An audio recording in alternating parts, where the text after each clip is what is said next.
Thank you very much. Let's all remain standing while we take the national anthem.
While we remain standing, shall we have the Chrisland University anthem, please? Thank you.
Thank you very much.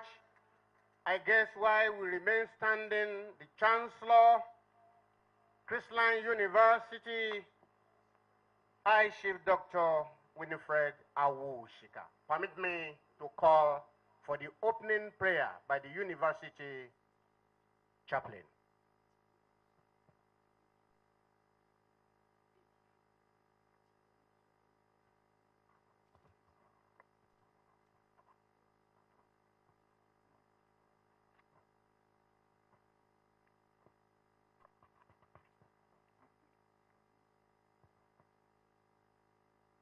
Let us pray, please. May I kindly crave the indulgence of our fathers in the house to remove their caps as we honor God together in prayers. Our dear righteous Lord and God, we indeed thank you for a time as this, wherein you have brought us together again as members of this university community, as members of this great nation. Thank you, O Lord, for sustenance. Thank you for growth. Thank you for mercies. Thank you for development. It is our sincere appreciation that we are partakers and witnesses of this fourth convocation ceremony of this great Chrisland University. To you be the glory, honor, power, and adoration, dear Lord. Our righteous Lord, we begin this event and then we commit all activities into your hands. Come and take preeminence. Infill us with your spirit, guide all our activities, and we ask for favorable atmosphere, favorable leading of the proceedings in the name of Jesus. For the Chancellor, the Pro-Chancellor, the Vice-Chancellor, Board of Trustee members, Governing Council, the students that are convocating today, and all our guests and participants of this occasion, we ask, O God, that you bless us. And at the end, O God, may we have cause to glorify your holy name. Continue to bless our state, continue to bless our nation, continue to bless our world. In Jesus' most precious name we pray.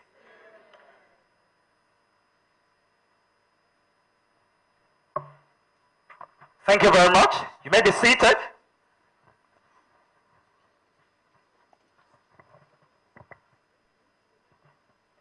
Once again, we want to appreciate everyone here seated. It is a great occasion indeed. The fourth convocation ceremony of Chrisland University. Without wasting much of our time, we are going to proceed by calling on the registrar of this great university, Mr. Samuel Omotosho. A round of applause for him, please.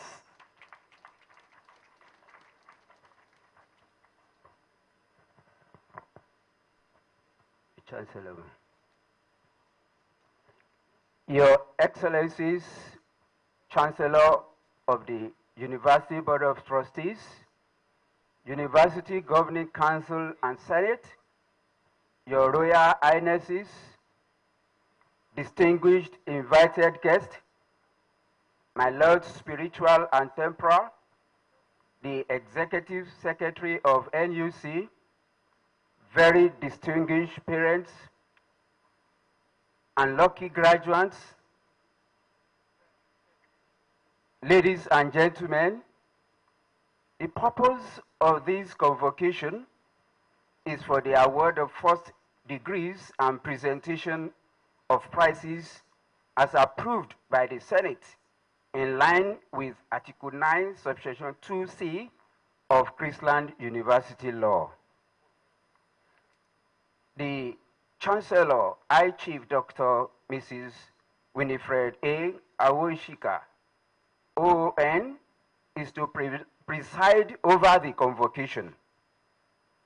Therefore, I have the honor to invite the Chancellor to declare the convocation open. Honorable Chancellors.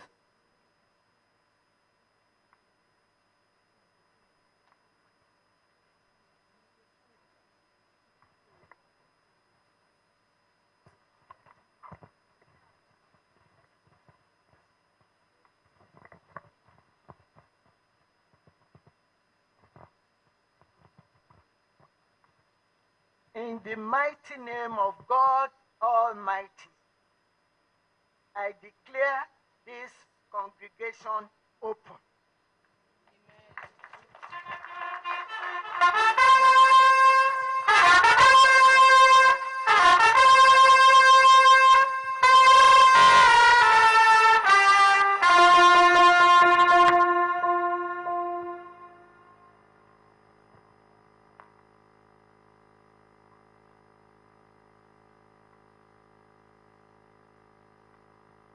It's time to listen to convocation lecture of today as I invite the university orator to read the citation of the guest lecturer. The university orator, Dr. Teller. Thank you very much. Thank you very much. I regard this indeed as a great honor to read this particular citation. Before I do that, I humbly request the Chancellor to permit me to ask humbly to the guest speaker to please step forward to read, to listen to this. Shall we have a please?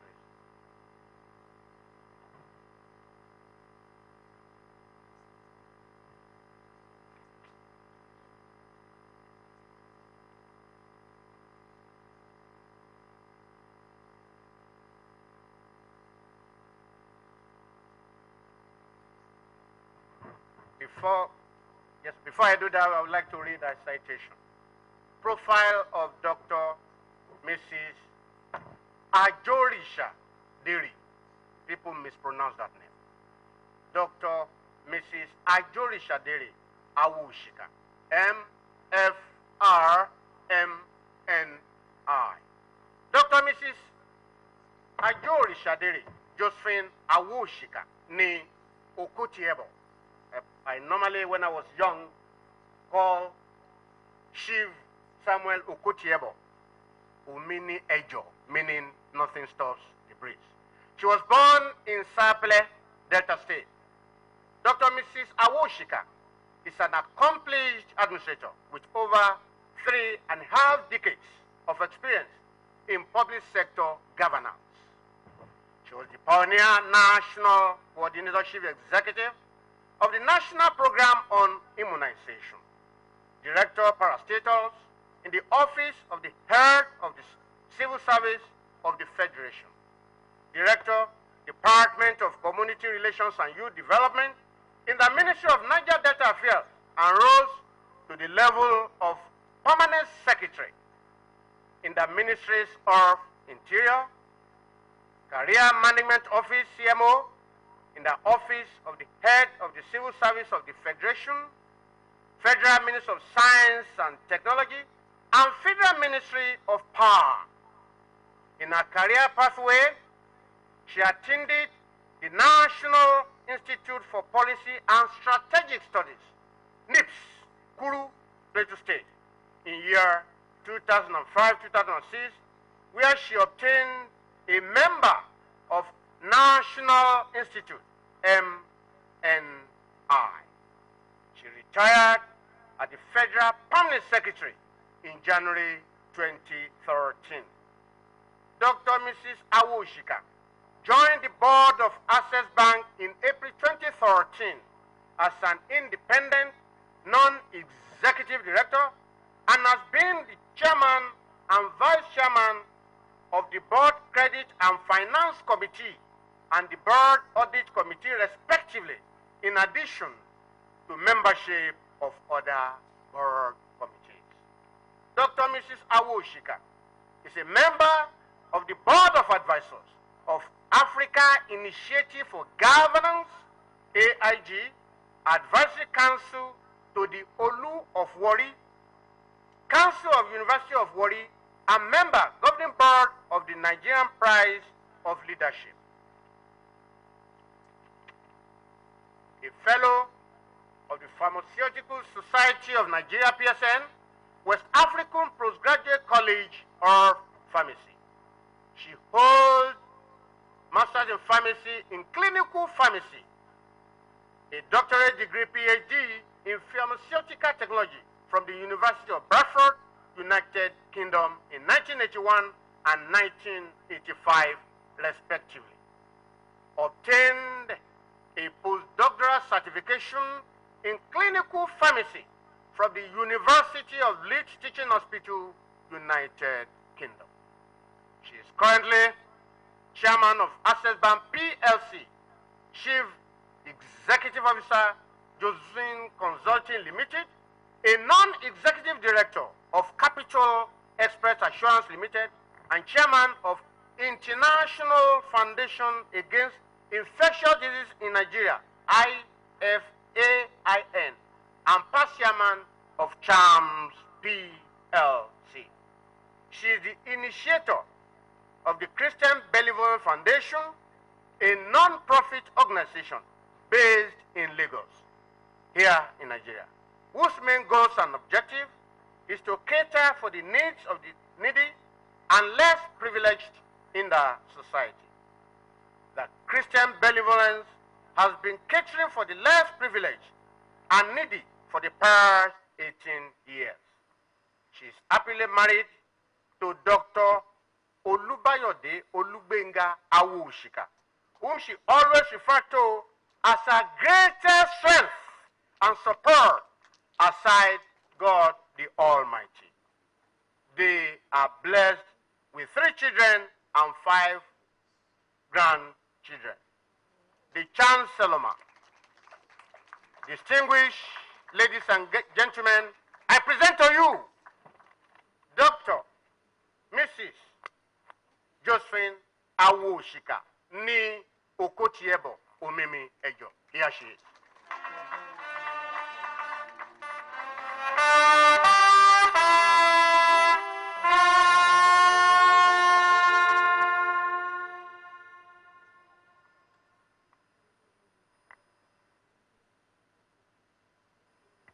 Thank you very much, Prof. It's a great occasion, a privilege to salute the Chancellor of this great university, Chrisland University, a dignified mother, not just in the Awoshika family, a very renowned family, a very consistent and unique in character family, but one that has stood in the place of motherhood, beyond education, and in every respect, a great mother to all of us. I salute you, ma'am. I want to thank God Almighty for the grace to be invited to this occasion, and to there thank the Pro-Chancellor, Chairman, Governing Council of the Chrisland University, Professor Ayodeji Olukoju. Very humble indeed. There's a stream of humility across this university. Therefore, there's greatness. And that takes me to my colleague, my sister, the Vice Chancellor of Chrisland University, Professor Chinedu Babalola. I salute you. They're great people, anointed from God, the King himself, the Alake of Egbaland, and the Olori. I salute you, sir, and ma. When Mama is here, Ms. Obasanjo, it means the President is here. I salute you, ma. Representative of the Governor of Ogun State, Governor Dapo Abiodun, ably represented by a distinguished professor in the education sector, I do salute you. Great Governing Council of Chrisland, indeed the meaning of your anthem is ably demonstrated in the few time that I reacted with quite some of you today. I salute you. And to the graduates, we are here because of you. And we thank God for you all. And the guests, ladies and gentlemen, it is my great honor to thank you for coming. A special honor given unto me to deliver the keynote address on this auspicious occasion, and it's themed the release of stars. That's prophetic. And as therefore must acknowledge the unwavering effort of the Governing Council, the thought behind the theme, the Academia of Chrisland University, towards the development of Nigeria in the education sector, releasing stars into Nigeria. A great thought behind the theme. The topic that I speak on today is the visible and invisible hands of development, interrogating the roles of tertiary institutions and the financial sector in Nigeria. So I start by saying, to have a stable economy, we need to have a stable democracy. And to have a modern government is not enough. We have to build new pillars of development. A primary pillar of development is education. Science and technology, another pillar. Innovation and entrepreneurship, another pillar. More importantly, equality, which education gives to all. Education in teaching its students, and I know everywhere, never differentiates between the poor and the rich. They receive the same lecture. Great thought for equality. The words that I speak, actually the words of somebody that I read about, and others must have, Sebastian Pinera, who was the former president of Chile, who saw the need for partnerships in scaling the development of a nation. So partnership in education for development, and this topic of the visible and invisible hands of development, interrogating the roles of tertiary institutions and the financial sector going parallel, is particularly timely. It's timely as a significant effort has been made by the Nigerian government at all levels, as well as the private sector, like in Chrisland, to boost the productivity of this sector. However, one may argue about the results. When you talk about productivity, you talk about results. So there may be a lot of argument in that area. And the call for the private sector to complement these efforts to ensure inclusiveness, equity, quality education, and promote lifelong learning opportunities for all is an all-time high. This call is one that should be of particular interest to us all. I repeat, to us all. This is the way Benjamin Franklin opined it many years ago. An investment in knowledge pays the best interest. It's not in the bank. It is not in the bank that you get the best interest. It's not in investment houses that you get the best interest. It is here. Chrisland University, invest and you get the best interest. The term invisible hand is credited to have appeared in Adam Smith's famous work. Adam Smith's famous work is The Wealth of Nations.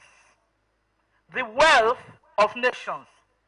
And it describes how free markets can incentivize individuals acting in their own self-interest to produce what is societally necessary to achieve desired results. In essence, the invisible hand remains a metaphor for how, in a free market economy, self-interested individuals operate through a system of mutual interdependence. If we say for us all, there is a mutual interdependence. This interdependence incentivizes producers to make what is socially necessary, even though they may care only about their own well-being. I hope I make the connectivity in your mind. That you connect to your well-being through interdependence. We just have to have that connectivity in Nigeria so that we continue to develop education, because it's a recurring decimal in every area. If that be the case, and you do believe that these points are true to what I speak, then you know it benefits not just the individual, but the entire educational system, and by extension, the nation. Now, why must we all pay attention to this sector? Why must we all pay attention to this sector? The World Bank affirms that the economic returns for tertiary education graduates are the highest in the entire educational system. It's estimated as it has 17% increase in earnings. I don't know how many people receive 17% on their deposits. Please, if you do, I'd just like to know. Thank you. but you'd get 17% on these ones sitting right there. As compared with 10% at primary level, 7% at secondary education. These high returns are even greater in sub-Saharan, as an estimated 21% increase in earning for tertiary education graduates. That's what the value is. So you want to place financial value on it? This is it. Very clear. And it's the World Bank report. I got it from. Today, there are around 220 million tertiary education students in the world. 220 million in the world. Up from 100 million in the year 2000. In Latin America, in the Caribbean, for example, the number of students in tertiary education programs has doubled in the past decades. This information becomes very critical because, according to World Bank Group, a student with a tertiary education degree in the region will earn more than twice as much as a student with just a high school diploma over a lifetime. As the youth population continues to swell and graduation rates through elementary and secondary education increase dramatically, especially in regions like Sub-Saharan and North Africa, where education consciousness is now becoming very real, and people are going to school. Thank God, more will go. Tertiary technical and vocational education and training can provide an effective and efficient complement to traditional university studies in providing students with skills, knowledge relevant to the labor market. So we thank universities like Chrisland and many others in the private sector, able to make themselves available to absorb the increasing number of students that are coming out that need university education. Not just for themselves, like I said, but for all of us.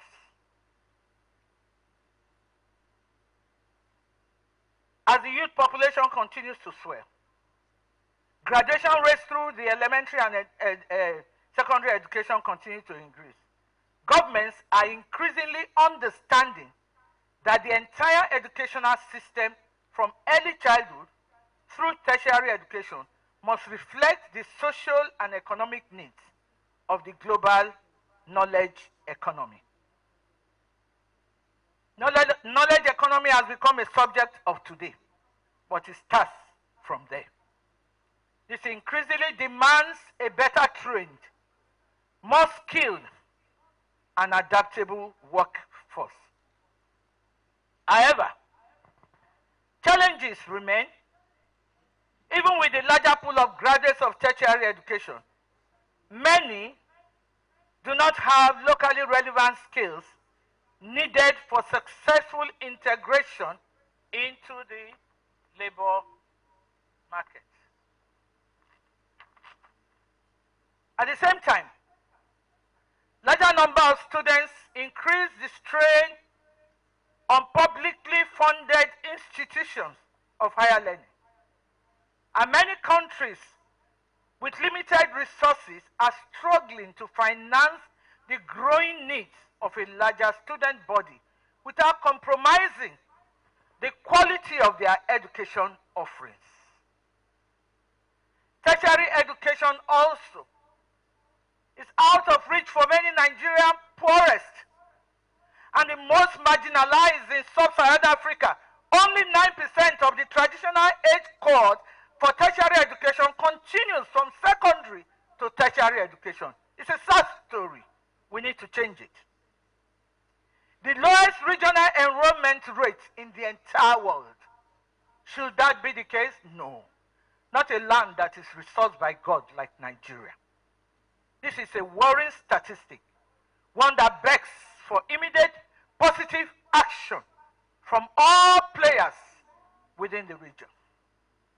Countries all over the world have undertaken major restructuring of their tertiary education system to enhance their reach and effectiveness. However, progress has been uneven. All countries engaging in strategic reforms of their tertiary sectors the benefits ensuring that their national strategies and policies prioritize equitable access, improved learning, skills development, efficient retention, and considerations of the employment and education outcomes sought by graduates and the labor market. I'll just veer a bit. Madam Chancellor and Pro-Chancellor, I want to veer a bit. While I was in the Bradford University, many years ago, 1980-81, after I finished, I got into my PhD class, I wanted someone to come for the School of Pharmacy. And my supervisor was the dean. So I have a reach to the dean. I said, I want this person to come. He said, let me go and check my books. I'm checking something with the council, first council. He said, what is it, Prof? This is somebody known to me. So I want to help you, Mrs. A. And he checked.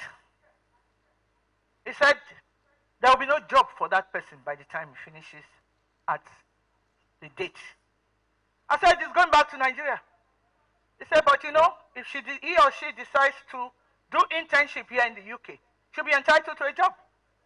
And we don't have that vacancy. We calculated it, ran the schools. I said, okay, can you recommend another place? He said, we do it together as schools of pharmacy. We don't take more than we can provide employment for.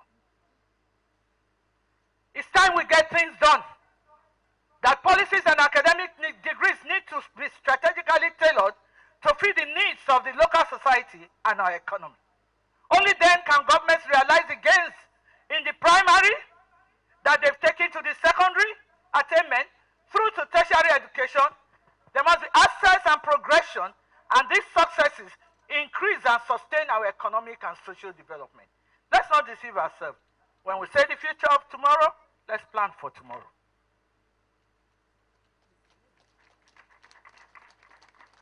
What can be done?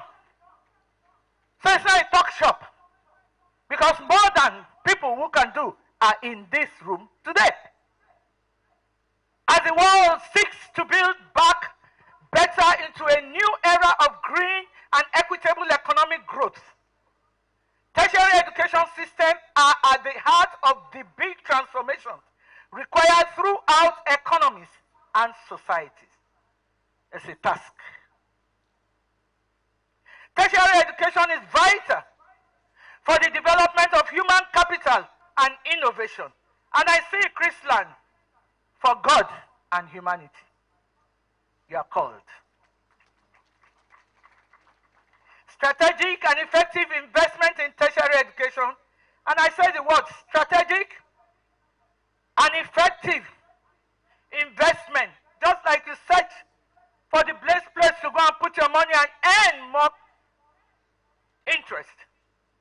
So that is strategic decision, strategic and effective investment decision in tertiary education is needed to serve Nigeria better.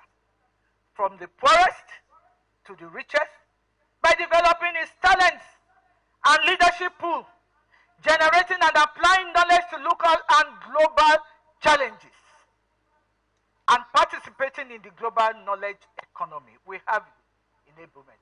We have it. We have it. We can do it. We are doing it. Let's do it. Effective tertiary education system ensures that countries have well-trained doctors, pharmacists, nurses, teachers, managers, engineers, technicians, etc., mass communication, computer scientists, name it. They are the main actors of effective education to help the health delivery service, to help public administration, to help private sector development, to engineer the private sector in all of its facets. The imperative for investing in tertiary education derives from two major questions. The two questions are, what are the benefits of investing? Number two, what are the consequences of not investing? What are the benefits of investing? What are the consequences of not investing? Peradventure, you say it is you're on the lowest on your budget. Look at the consequences, you change your mind. The benefits include higher employment levels, lower levels of unemployment, higher wages, greater social stability, increased civic engagement, better health outcomes, etc., etc., etc. But even more significant, and perhaps more revealing, is examining what happens when countries underinvest in their tertiary education system. By countries, I do not only mean government, which is the visible hand. Government is the visible hand. They talked about the invisible hand. But the invisible hand is needed in the financial sector for education. We're doing well, but well doing can never be enough until you get to the sky. And if anyone can hold the sky for me, say this is the sky, then I know you can stop well doing. But no one can. The consequences of underinvestment include brain drain, talent loss. I don't like to call the word, but I have to say it because it resonates with the youth. We're witnessing Jakpa. And I always say they will not spare in enemies. They will come back safely and contribute. They will leave. They have limited access to applied research capacity for local problem solving. Limitations to economic growth due to low levels of skills in the workforce. Low quality teaching and learning at every level of education, and perhaps more glaringly, expanded wealth inequality within and amongst nations, not just Nigeria, it's global. With those investing proportionately, they're experiencing more resultant growth rates far outpacing those with lower levels of investment and without strategic development. I was happy to learn when I was researching the paper that states like Lagos, in partnership with our institution, Access Bank Corporation, in partnership with United Nations Population Fund, as well as UNICEF, they recently launched the Demographic Dividend Roadmap. Demographic Dividend Roadmap and Profile, which provides a clear blueprint to solve the issues of underinvestment in most critical resource, our people. Humanity, Nigerians, is the #1 resource and the best resource that this nation has. So once you do their demography, you are able to see where you are low and you know where to invest. At Access Bank, we have over the years supported the development of our education by partnering with various states to upskill students. For example, in June 2016, the bank began a partnership with Lagos State Government to adequately equip undergraduates with the required skill to excel in the corporate and entrepreneurial world. We found gaps when we interviewed students, and we decided to do that. This project has gone on to impact courses across the Lagos State College of Health, Lagos State Polytechnic, and Lagos State University, with many going on to complete their 6 months internship program. We make it compulsory for them to go 6 months. There is a number A1141 initiative, we call it. It's a social project. I bring this out because beyond Access Bank, others can do it. We need to do it. We need to be part of this. A social project which has impacted about 15,000 young people through skill acquisition programs and access to finance. It's also targeted at ensuring that we take burden off the youth population. We give them an equitable chance to excel in their studies and be self-sufficient. We have done so many various interventions leading to the people employing themselves into different groups, forming various cooperatives and doing other things.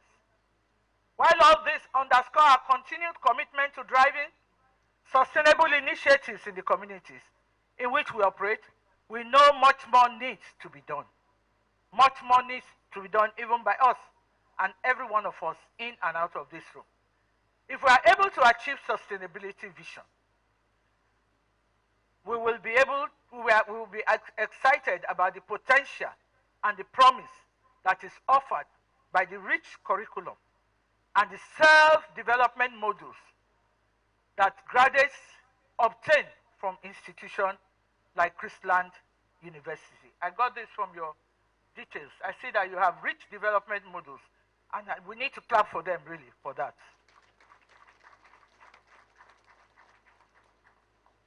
It's also noteworthy to state that all financial institutions should play a catalytic role through the mobilization and allocation of savings, especially for critical sectors that support economic development.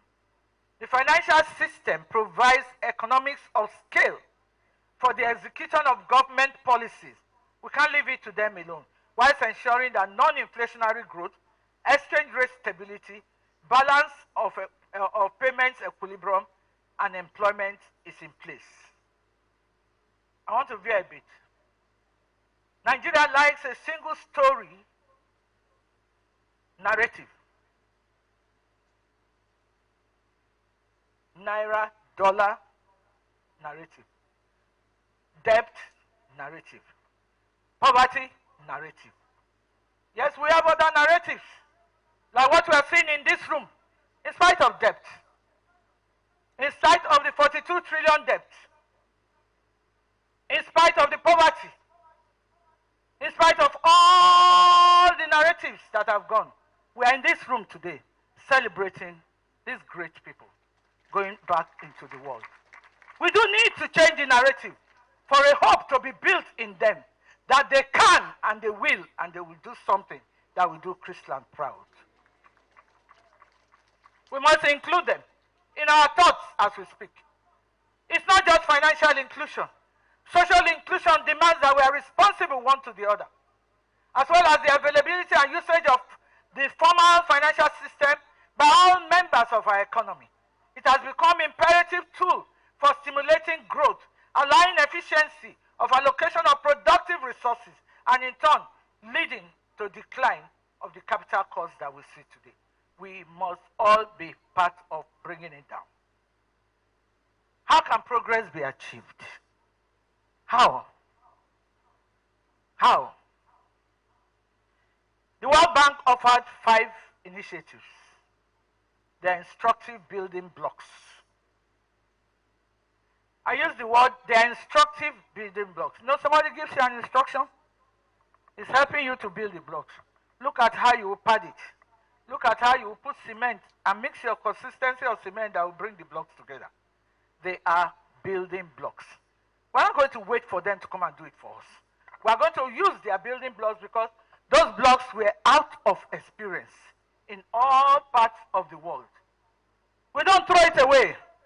Oh, they hate Nigeria. Oh, they do this. No, look at it. How can you use it?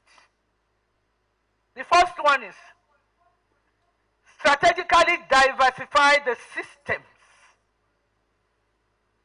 that is supporting all post-secondary institutions, ensuring agile, articulated pathways, diversities of forms, functions, and missions.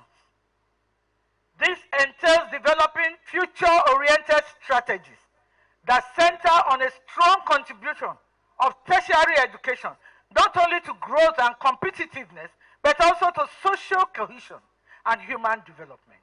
More broadly, for the tertiary education sector, subsectors, and institutions. This is an agenda for high and middle income countries like ours, but it's particularly important for the fragile and low income countries that we have been so classified, and that we need to kickstart the technological innovation and adaptation and get the engine moving, provide the young generation to have a productive and peaceful future. We need to position tertiary education in a lifelong learning context with flexible pathways, second chance options, greater adaptability to the needs and opportunities afforded by employers, civil society, and governments. This means Permeability across pathways. I chose the word permeability very well because of the block.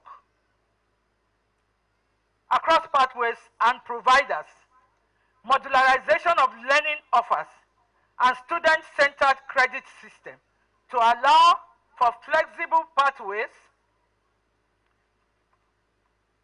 as bridging with provision of mentoring programs to boost tertiary remedial education, to give everyone a good start and adequate support in tertiary education.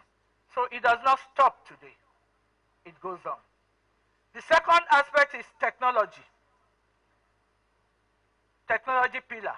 Design and apply in a purposeful and equitable manner. I have to rush a bit. Building a digital ecosystem with the help of the National Research and Education Network, NIREN, which we have to formally set up and effectively manage in Nigeria, and effective collaboration across government portfolios. Harnessing the power of technology means that tertiary education institutions not only profit for digitalization, but also advance digitalization through the development of digital skills and application even after graduation. Equity, a universal approach to the benefits and opportunities of post-secondary learning. The fourth one is efficiency, a goal-oriented, effective use of resources. Improving information systems so that sectors, subsectors, and institutions can be managed and enhanced utilizing evidence, and sound information. The fifth block is resilience, the ability to persist, to flourish, and deliver agreed goals despite adversity. Adversity should not stop us in any way. These 5 blocks are priorities. They present critical building blocks with which leaders and institutions can frame and strengthen their tertiary education system for greater impact on learning, growth, innovation, and social development. In conclusion, I would like to remind us that change, especially developmental change, does not happen overnight. It will take the concerted efforts, continuous action, collective hands, visible and invisible, to bring it to pass.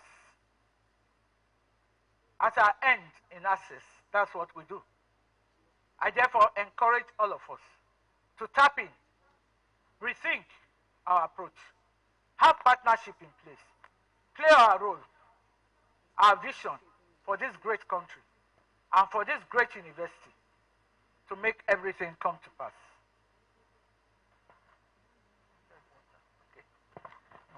Before I step up, I must congratulate the graduating class 2022 for putting in the work to be where you are today. I encourage you all to stay poised, continue to invest in yourselves. One of the benefits of the pandemic has been increased rate of globalization and remote working, which has in turn, can I have water please?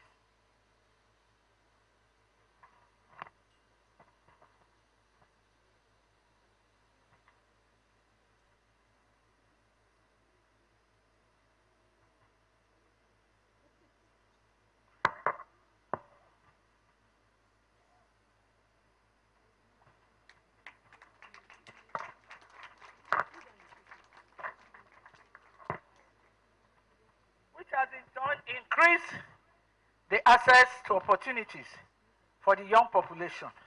Continue to upskill. When I left university, 1976, as a graduate of pharmacy, I made up my mind to reach the top. God helping me. God will help you. God bless.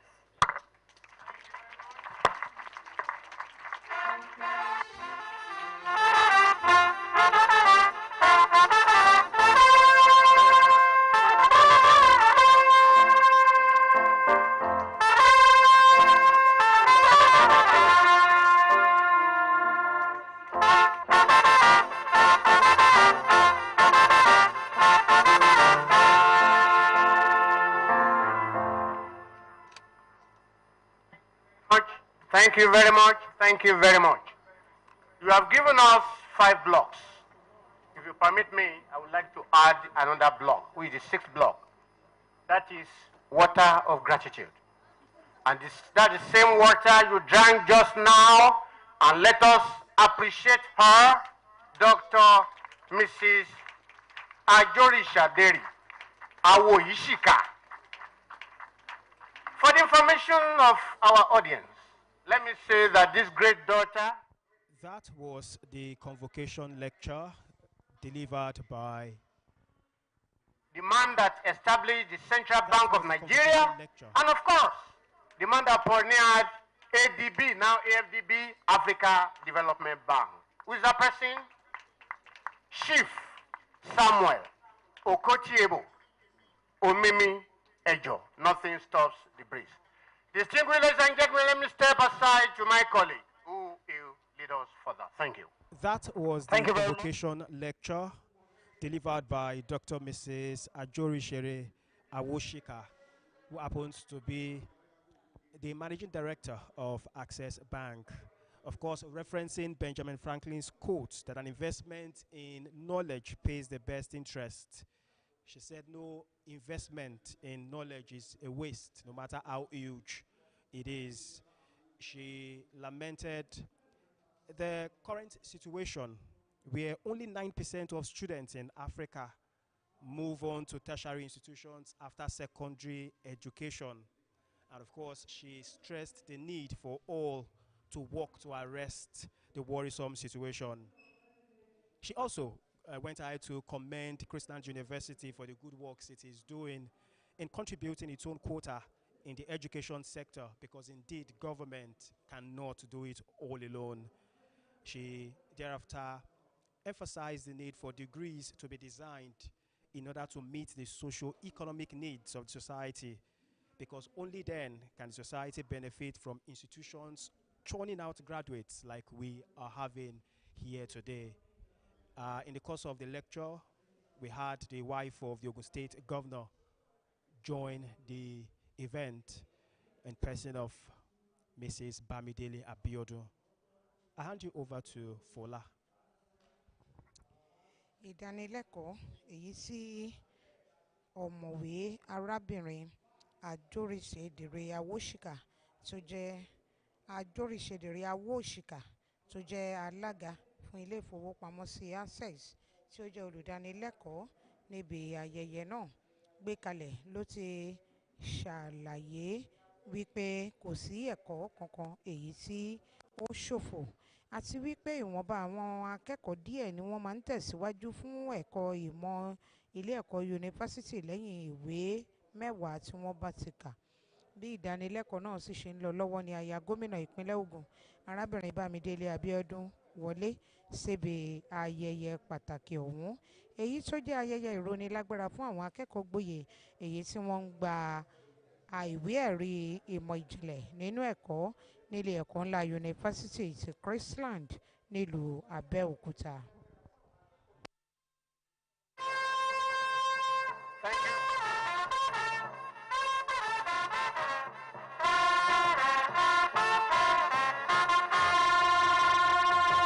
Thank you very much. Permit me to break protocol a bit, because my colleague, I saw something your eye did not see. I saw a yellow feather in front of all the seats here, and I can see a wonderful, permit me, ma, to say a young lady in the front. You can see a yellow feather in the front. Distinguished ladies and gentlemen, put your hands together as we welcome Apostle Fọlọ́runṣọ́ Alákìjà. You are welcome, ma.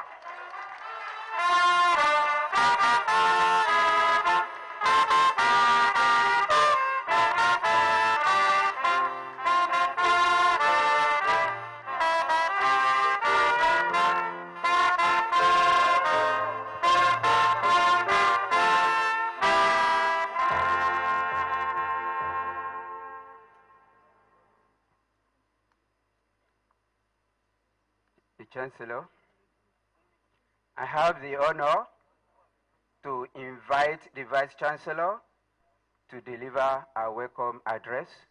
Madam Vice Chancellor.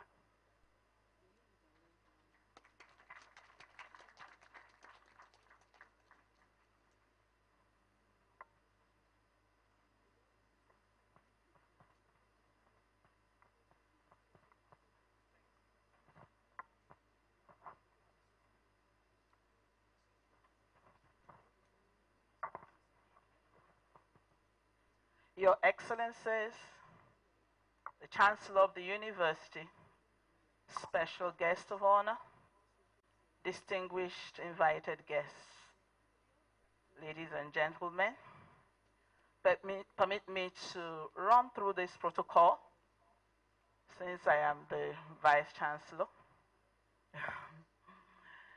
It's difficult, but we have wonderful people here. So I have to ask how to arrange this protocol. So the representative of the Executive Governor of Ogun State, His Excellency Prince Dapo Abeokuta, ably represented by Professor Joseph Odemuyiwa, Special Advisor to the Governor on Education, Science and Technology. The wife of the Executive Governor, the First Lady of the State, Mrs. Bamidele Abeokuta. Thank you. The wife of the former president of this country, Baba Africa, we call him. I call her Mama Africa. You're welcome, ma. Mrs. Obasanjo. The representative of the Federal Minister of Education, Professor Olushola Kehinde, who is representing the Minister of Education and who is the current acting Vice Chancellor of Federal University of Agriculture, Abeokuta, which is a supervising university over Chrisland. You're welcome. His Royal Highness, the Alake of Ebaland, Oba Michael Adidotun Aremu Badibo, the Okukenu IV, and the Olori. Other Royal Majesties and Highnesses, the Chancellor and Chair of Board of Trustees of this university, High Chief Dr. Mrs. Winifred Awoshika, OON, the Mojila of Ebaland. Members of the Board of Trustees, the Pro-Chancellor and Chairman of Governing Council of the University, distinguished Professor Ayodeji Olukoju, FNAL. The Vice Chairman of Famfa Oil Limited, Apostle Mrs. Folorenshaw Alakija. Members of the Governing Council, visiting Vice Chancellors of other universities, the guest speaker, my colleague, my senior colleague, an auntie in this profession, a role model, Dr. Mrs. Dere Awoshika, MFR, MNI, FPSN. I don't want to murder the full name. The Lord Bishop of Eba Diocese, the Right Reverend Adekunle, and the Mama Bishop, who is currently one of our lecturers on sabbatical and heading the Department of English.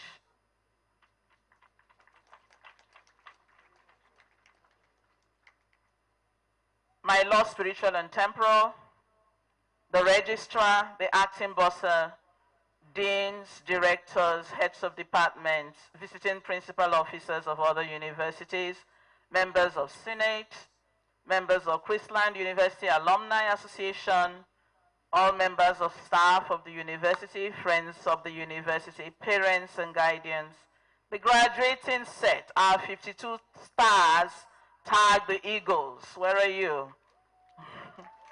Gentlemen of the press, distinguished ladies and gentlemen, I'm not going to waste time and pardon us for the little print you have before you. Those are the printer's errors. So it gives me great pleasure and honor to welcome you all to this auspicious occasion of the 4th Convocation for the award of first degrees, honorary degrees, and presentation of prizes in this university. This is the first time we're having the honorary degrees being awarded to wonderful Nigerians. We appreciate the Executive Governor of Ogun State, Prince Dapo Abiodun, the host governor, for providing the enabling environment for learning and for always sending a representative. We also are delighted and proud of His Royal Majesty, the Alake of Ebaland, Oba Michael Adedotun Aremu, who graces all our occasions. He has graced all our convocation ceremonies. And he has been a pillar of support in promoting a cordial relationship between the town and gown. Interestingly, His Majesty will in the course of this event be honored with the award Honorary Causa of Chrisland University. It gives me great pleasure to have in our midst again our founder, our matriarch, our Chancellor, High Chief Dr. Mrs. Winifred Awoshika. She's our caregiver, she's our succor. Mommy, I appreciate all you do for us. We can never thank you enough. And in the same vein, we appreciate the Board of Trustees, the Pro-Chancellor, who is the Chairman of Council, for always giving us his untiring support, and members of Council. The guest speaker of today has treated us to a very good meal. We thank you, ma'am, for accepting to deliver this convocation lecture. You can see she's a boardroom guru who is versed in so many topics. As we listen to her today, she didn't even portray herself as a pharmacist, but as someone who is an expert in the financial industry. No wonder she's the chairman of Access Bank. And this is the first time we are bringing a pharmacist to give our convocation lecture. Thank you, ma'am. All pharmacists, I don't know whether they're in the house. To the honorary awardee, Apostle Mrs. Folonsho Alakija, the vice chairman, Fanfa Oil. We applaud your philanthropy's life, which is by excellence. We thank you really for accepting this invitation. Well, it was difficult to get her, but we thank our guest speaker today who got her for us. And after that, she said, I'm going to pray about it. And I say, God will answer you. And so we waited and I prayed. She fasted, she prayed. I'm telling you the truth. And when I called her, she said, God has permitted me. So indeed, this is the day the Lord has made. Thank you, ma'am. And so our parents, everyone here, I welcome you. Today is remarkable in several ways. It's a lifetime opportunity that was bestowed on me on the 1st of November 2017, exactly 5 years and 1 week ago, in this university, on this campus, as the Vice Chancellor to lead this upcoming institution. My vessels of joy and thanksgiving are overflowing, not only because we are graduating our 4th set of students, but because God has seen me through a 5-year cycle successfully and in good health. Through the help and support, I really have tears in my eyes, but it's through the help and support of able hand lifters, whom I will still thank towards the end of this speech. Secondly, today marks the end of 7 uninterrupted academic sessions of this university. No strike. Started 2015-2016. And we have just stepped into the 8th session, 2022-2023. We can call this the 7th anniversary of this university. and we have published a 7-year report for this occasion. So this is our year of new beginning.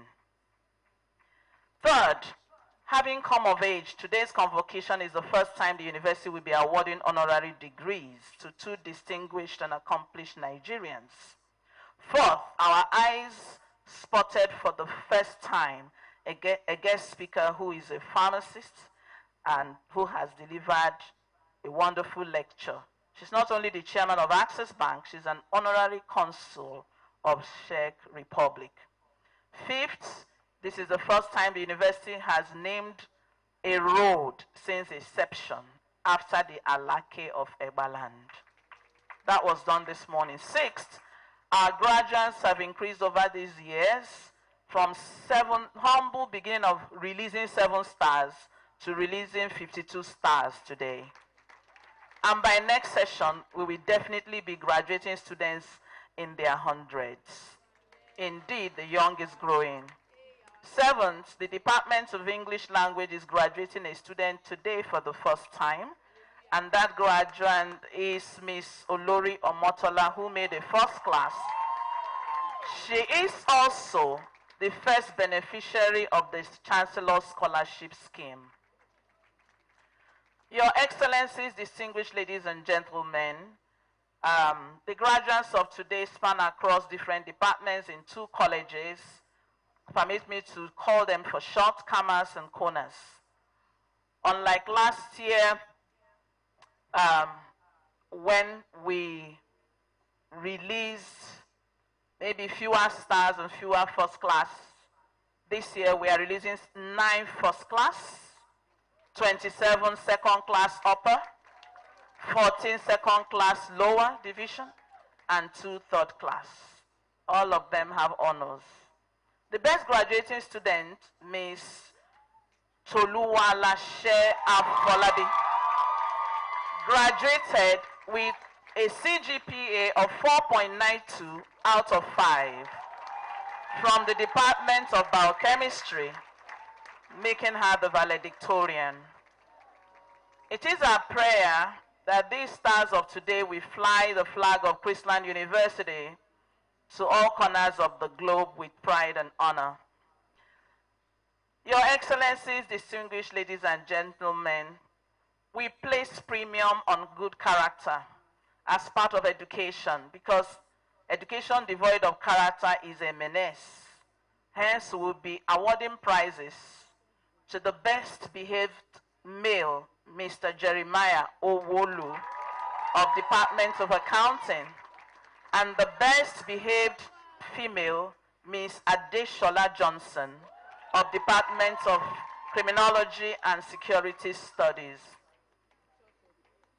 The charge to you graduates, I say congratulations and bravo. Yes, you did it. Tell yourself, I did it. Yeah, you made it, you earned it. It's now time to celebrate. I tell you, well done. Caps up for you for your well-deserved success. We're all proud of your accomplishments and the person you have become today. May your degree unlock many doors for you as you journey on in life. As a product of Chrisland University, you have been imbued with sufficient training to obtain 2 certificates. Your bachelor's degree today, as well as a certificate in entrepreneurship and leadership, which is our mantra. Recall the theme of last year, which is be wise as an ant, and recall that the ants are wise because they are diligent, hardworking, they're disciplined, self-motivated, united, have a do attitude, practice teamwork, have excellent strategic plans like we heard this morning, have precision and organizational skills.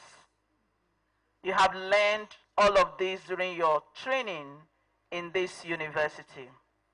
All of you have written your business plans during your end of training empowerment program in entrepreneurship and leadership. Hence, you are here in this ceremony.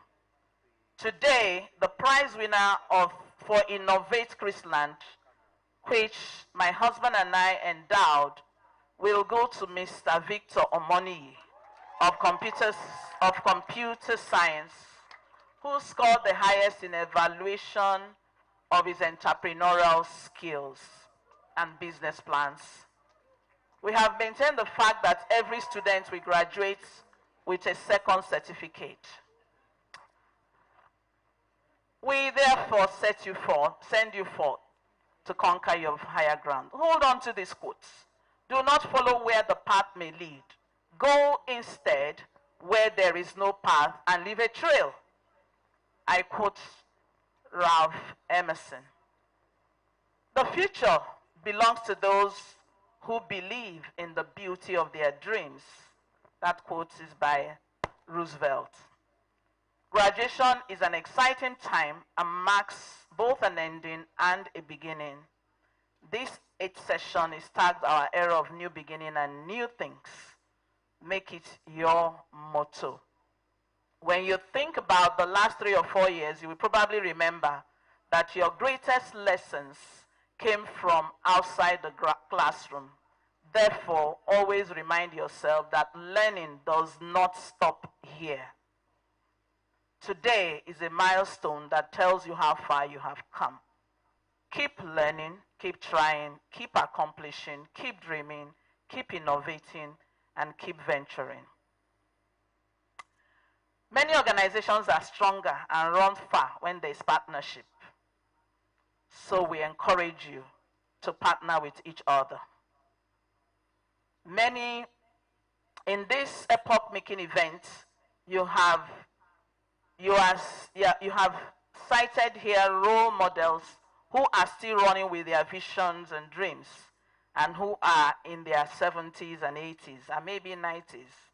And they include our matriarch, the Chancellor, a globally recognized entrepreneur who at over 82 is still running with her vision of 45 years of setting up and running Chrisland group of schools. The 2 awardees of today and the guest speaker are all entrepreneurs. I encourage you to, above all, hold on to the Almighty God, fear Him, serve Him, and maintain good morals, and you will make impact and stand out in your generation. Another word for you is that watch the company you keep and avoid bad influence. Another word for you, do not have one source of income. Do not be fraudulent, because those that are fraudulent, they live in riotous living and waste their lives. Distinguished ladies and gentlemen, as I had noted earlier, today's event is remarkable because of the 2 honorary degree awardees. Kábíyèsí o. I cannot say all the other Yoruba words here.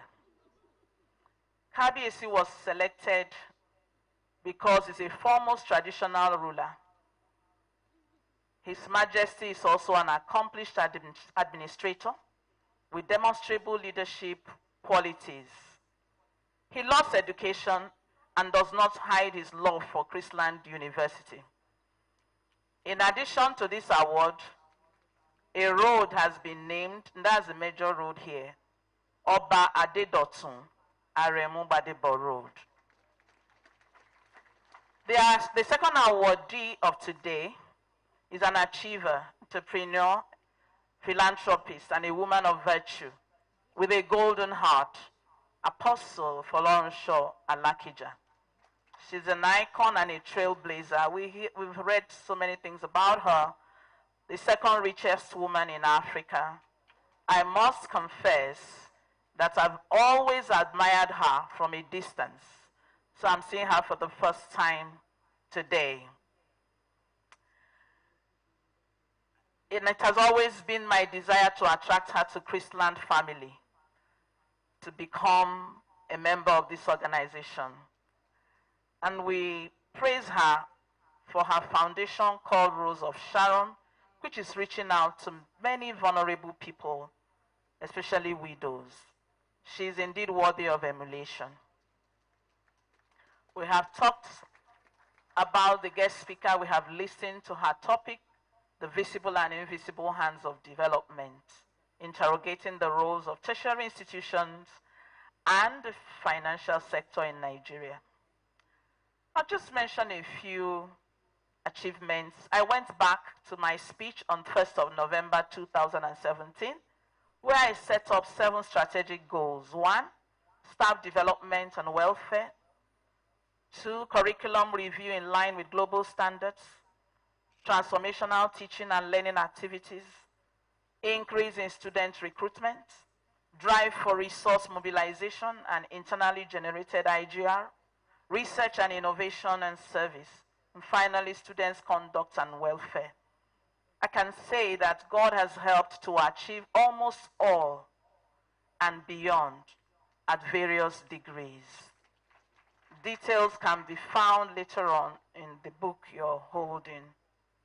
I want to say, with respect to accreditation and verification, happy to report that since I assumed duty in this university, all programs, all, and I mean all programs presented for either accreditation or verification by NUC as well as professional bodies have returned 100% successful.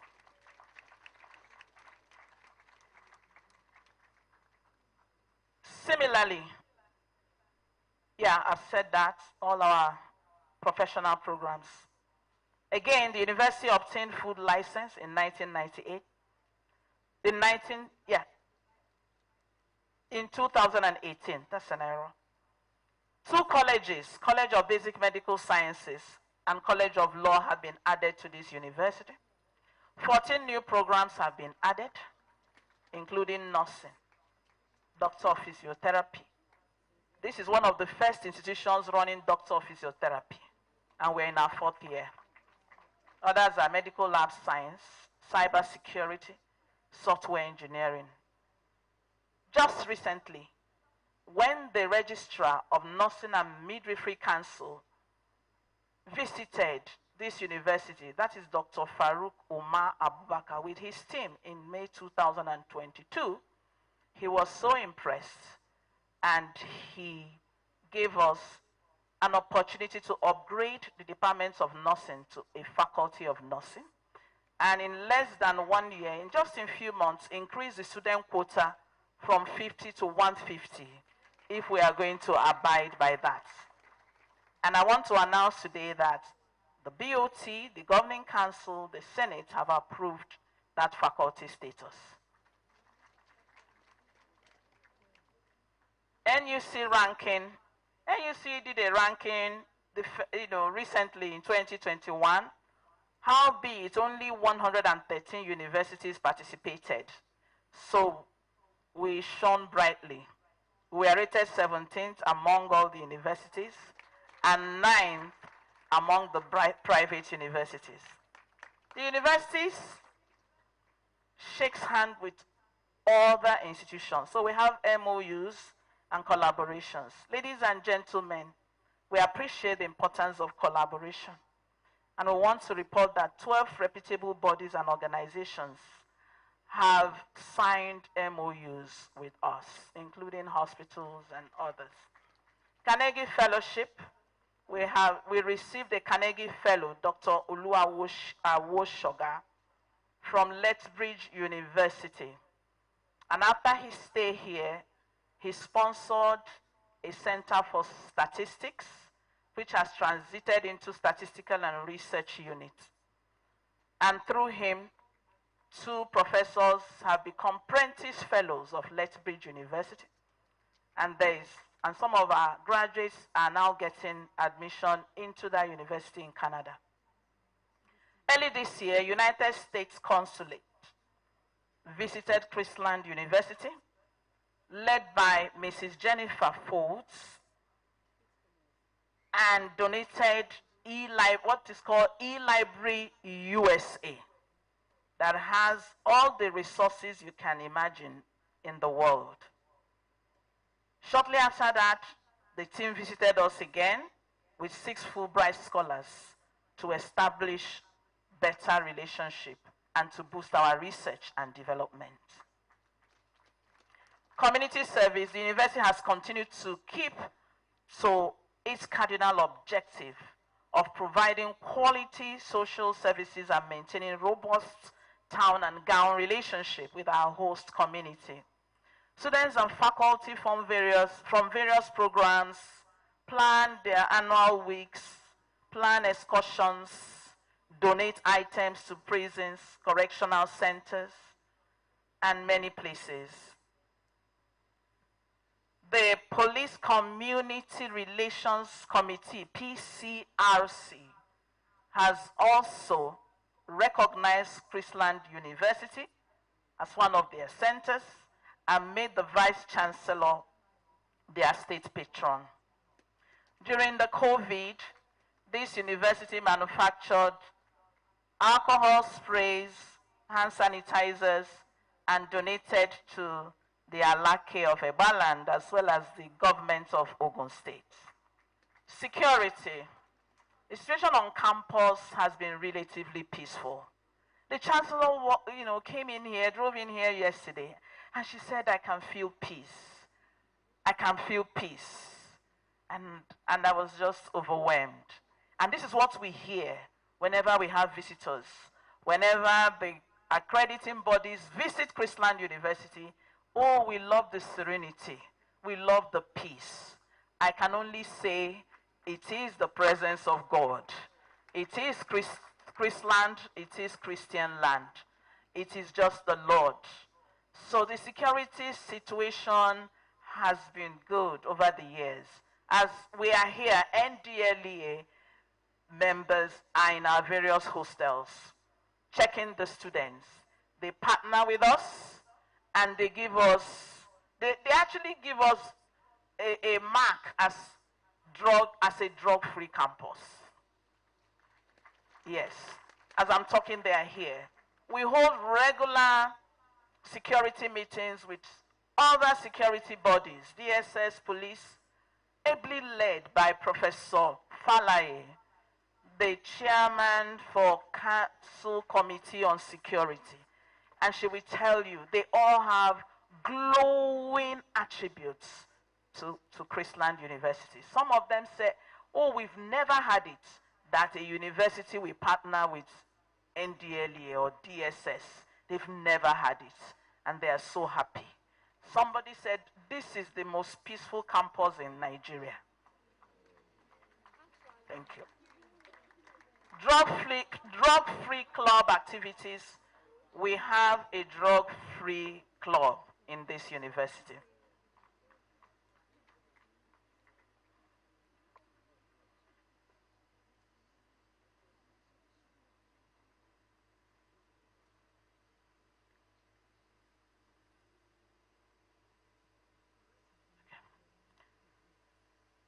Thank you very much.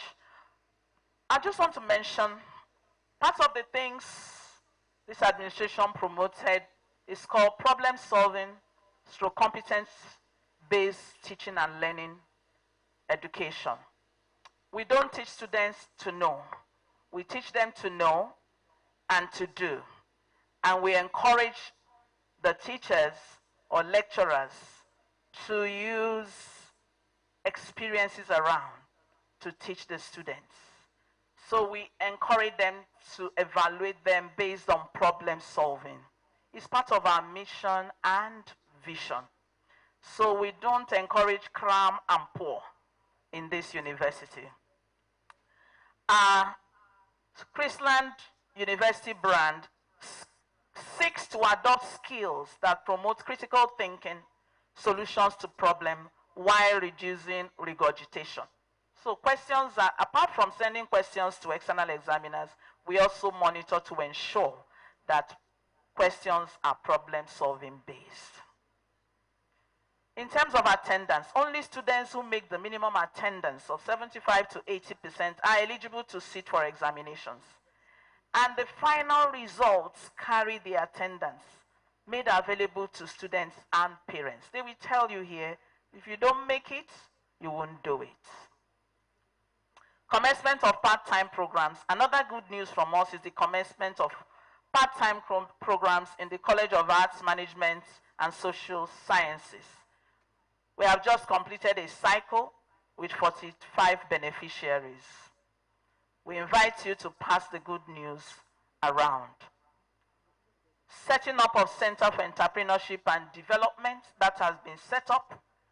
The pioneer director, Dr. Babatunde Abi, has handed it over to Dr. Stephen Ibiduni, and that center is doing wonders. The center also acts as technical advisor to the university on venture creation. So our students learn entrepreneurship from year 1 till they graduate, and then spend extra weeks for what we call finishing school on entrepreneurship. We've also established, although yet to pick up, Chrisland Institute for Security Development and Diplomacy, headed by Professor of Political Science, Professor Babafemi Badejo, a former United Nations missions officer. Scholarly achievements and award. Close to 30 fellowships, scholarships, recognition, and awards have been won by the staff of Chrisland University. Can we appreciate them? We just want to single out one. Professor Priska Olabisi Adejumo, the head of nursing, was the only black and one out of 33 world-renowned nursing researchers inducted into the International Nurse Researcher Hall of Fame in Scotland on July 25, 2022. Appointments and promotions. Recently, the university appointed a substantive registrar in the person of Mr. Samuel Omotosho, and we thank the Board of Trustees for this new addition. He has come with impressive career as an administrator, spanning 3 decades. Similarly, the university has appointed 2 professors, Professor Badejo and Professor of Political Science and Professor Dwyer of Computer Science. And recently promoted Dr. Raphael Modi from a reader to a full professor of organic chemistry, while Dr. Matthew Olufemi Alabi is now promoted as an associate professor in mathematics. Harvest of PhDs. Ladies and gentlemen, Chrisland University believes that no system can be better than the quality of its personnel. As the saying goes, you can only give what you have. It is in this realization the university encouraged its staff to complete their PhD programs. And as a result, in recent years, we have harvested 14 PhDs from various universities. Student matters, student enrollment has been a burning issue, so we started driving it. This university began with 7 students. And when I joined in 2017, there were 57 students. Today, with the current admission letters and acceptances, we are over 1,000 students. Distinguished ladies and gentlemen, students have been recording outstanding reports from their industrial attachments and job-seeking career. I'll just mention one. Miss Precious Oko, a microbiology BSc holder, stated after her interview with Roche Products Limited, a multinational pharmaceutical company, and I quote, "During my final year project, Chrisland University organized a compulsory entrepreneurship workshop, and we were taught how to answer questions, especially at interviews. During my interview at Roche Products Limited, I was singled out because the interview was just like one of the class quizzes or questions after seminar presentations back in school. Most of the questions were basics of what was learned as an undergraduate." Ms. Oko commended the university for being one of the few private universities in Nigeria that take academic discipline seriously. 2 of our nursing students, Eniola Kolawole and Timilehi Amusa, won the video challenge organized by an organization focusing on Youth Nurses Initiative, FYNI, designed to encourage nursing students and practice nurses. Sound undergraduate learning and research culture. The university runs annual seminars on research and development for final year students before they embark on their final year projects. They are taught conceptualization of research ideas, research methods, and data analysis. Their research dissertations go through plagiarism check that ascertain originality. So every graduate you see here, they are not photocopies. Extracurricular activities. Despite some limitations, the students are exposed to outside class activities. We have a sports directorate, a sports director and senior chairman on sports, working tirelessly to keep the students busy despite very limited space and facility. We need a lot of support in this area. The English department began to organize several activities, one of which is spelling bee competitions, and a number of departments won prizes. Chaplaincy, the chaplain, after running a course, apart from running a course on morals and ethics, engages the students weekly on several life-building activities. We suffered limitation of space last session. The chaplain kept crying to mommy, and today we are in this hall. This is our permanent hall. I want us to shout it loud. This maquet will be here. It's not going anywhere. We cried on the neck of mommy, on the neck of the MD, until this maquet was purchased, which can seat well over 1,200 students. So we can go back to our weekly programs. I want to say thank you, Mom. Thank you, thank you, thank you. Students have weekend summits, love, life, marriage, master classes, Rents of Joy. They just do a lot of things. You need to see them. Our students are those that are singing there. Alumni news. At the moment, Chrisland has for the first time employed one of its first-class graduates, Ms. Hannah Upo, as a graduate assistant in Department of Business Admin. And one of the graduates, Ms. Odunfa, just concluded her NYSC in this university.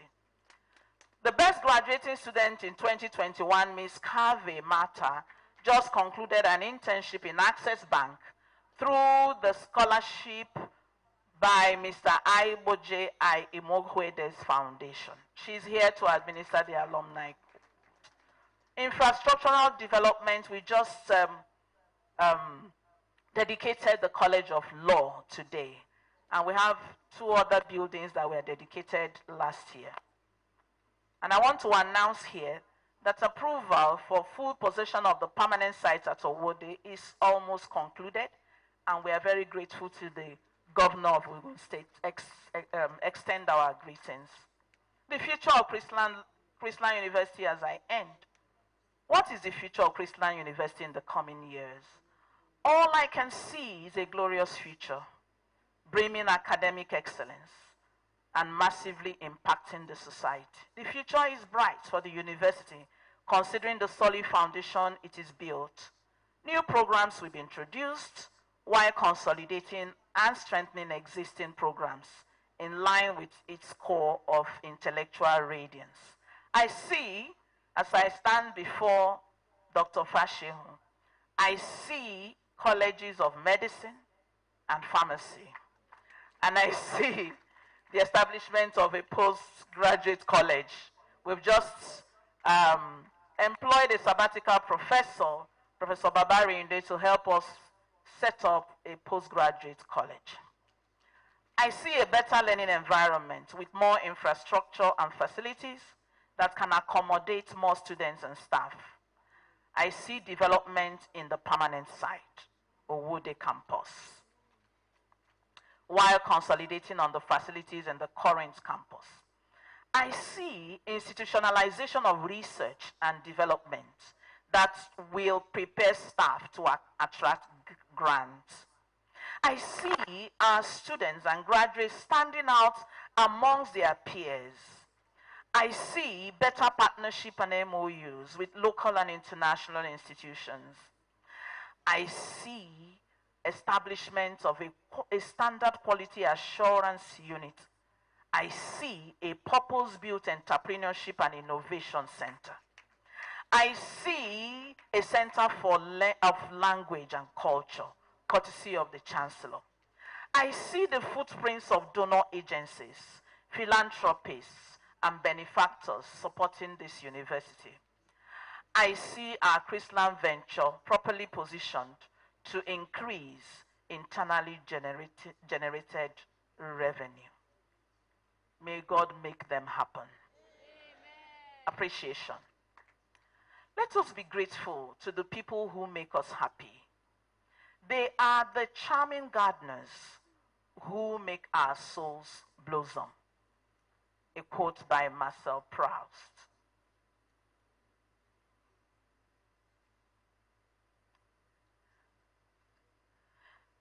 On 31st of October 2022 made it exactly the end of my 5-year tenure as the Vice Chancellor of Chrisland University. It has not been an easy ride, but God traveled with me through the hills, mountains, valleys, oceans, narrow roads, straight roads, ups and downs of the journey. I was not an island on this journey, but God raised wonderful men and women who contributed immensely to these stories of success. To the Chancellor, High Chief Dr. Mrs. Winifred Awoshika, OON, your vision, passion, love, devotion, commitment, zeal, sacrifices, prayers, and all-round support gave me the energy, the strength, the grace to keep pushing and moving on.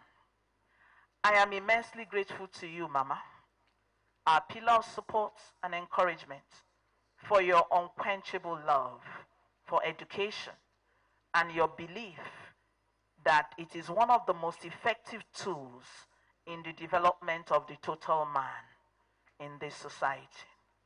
Madam Vice Chancellor, I rejoice with you as you witness another set of products battered by your vision. Our prayer for you in your lifetime is that Chrisland University, and indeed the entire Chrisland group of schools, will celebrate many more victories. In Jesus' name. I express my sincere gratitude to you for finding me worthy for an extended tenure. I appreciate you more because of the road I have traveled. My story brought me to you, and I wouldn't revise a word of my past if it led me anywhere but to you, my door. A Door by Aaron Paulson. To the Victor Awoshika family, members of Board of Trustees, the Pro-Chancellor, the members of Governing Council, please accept my great gratitude. You are the actual instruments and channels used for the execution of this project called Chrisland University. Though the road has been narrow, sometimes tough, you gave your unalloyed support. To our Managing Director of Chrisland Schools, Mrs. Ibironke Adeyemi, I thank God for the grace, the strength, and wisdom you use in deploying resources for the management of the university as well as Christian group of schools. May God continue to bless and multiply your efforts. I thank the two honorees of today who have graced this occasion.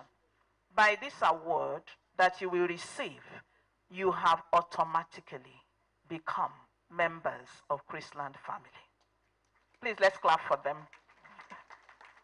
The field of Chrisland University is still very green, awaiting more cultivation. Please feel free to welcome us when we call upon you. We will always be willing to open our doors to you when you come to us. To our benefactors, we thank you for your heart of gold and for the seeds you have sown. We pray that they grow and become fruitful. We definitely need more. To my husband, who is unavoidably absent, Venerable Collins Ulufemi Babalola, you are the hero of today. You supported this journey from onset.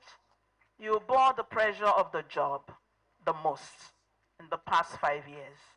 I doff my cap to you.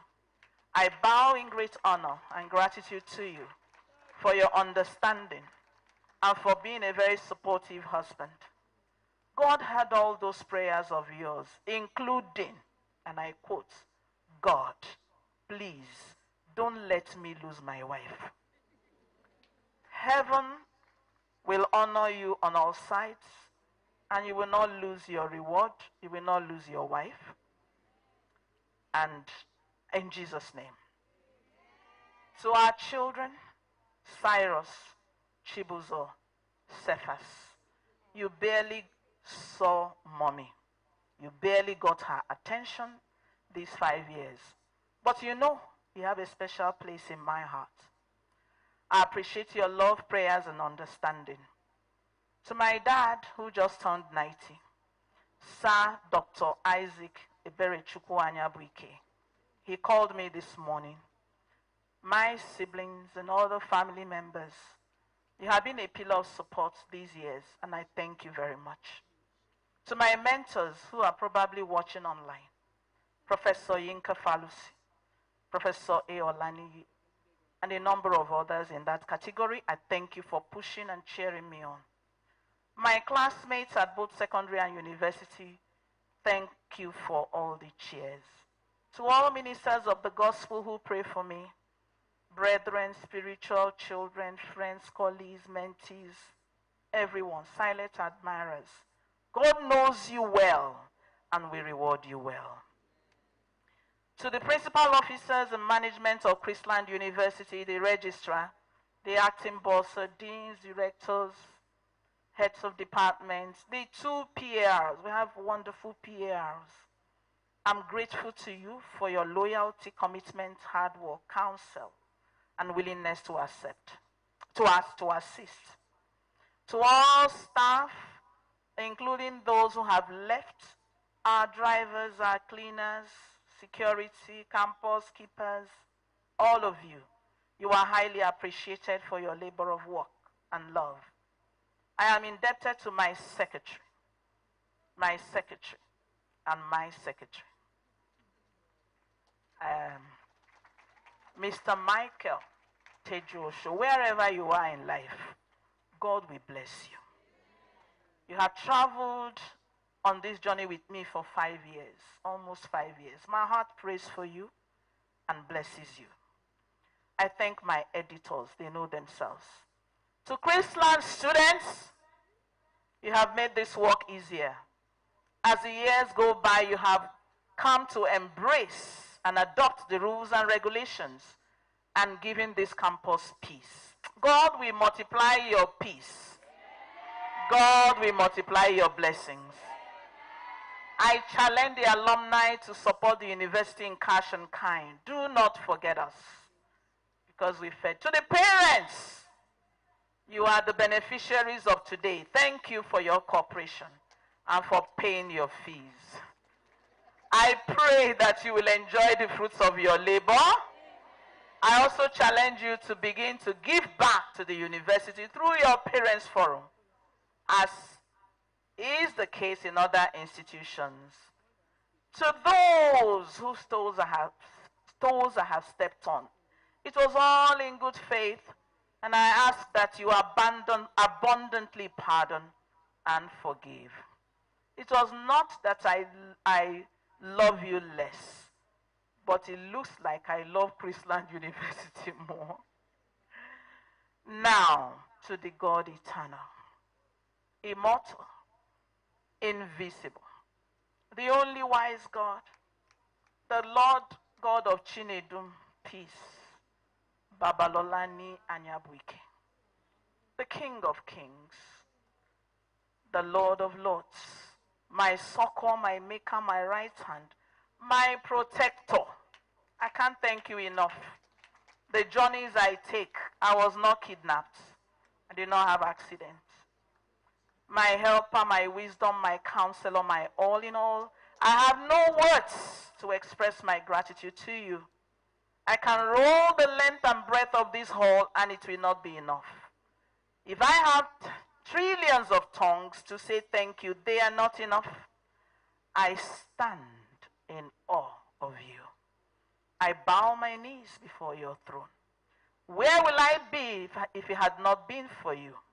Esheo modupe nagode imela. I lay my trophies, and I must tell you, I was looking at the awards I got in the past 5 years. Even as a pharmacist and administrator, there are more than 10. Yes. If you read that book, you will see them. There are more than 10, including being an African Union laureate.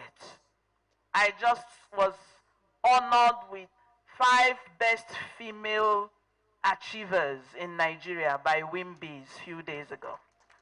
And when I looked, those women were in their 90s, older than my dad. And I was wondering what I was doing in their midst. To God be the glory.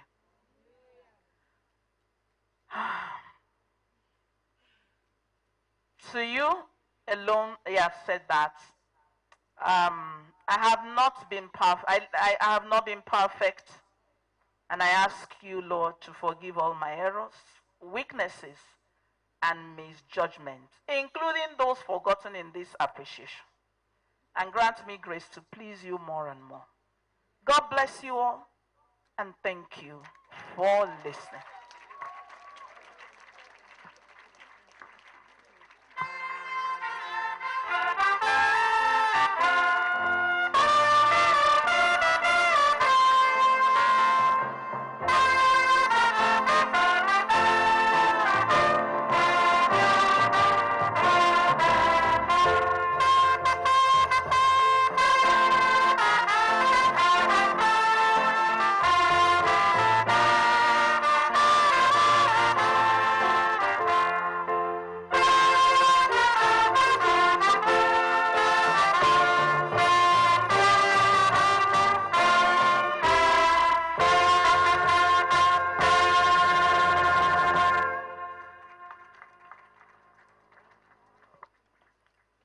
Let's be seated.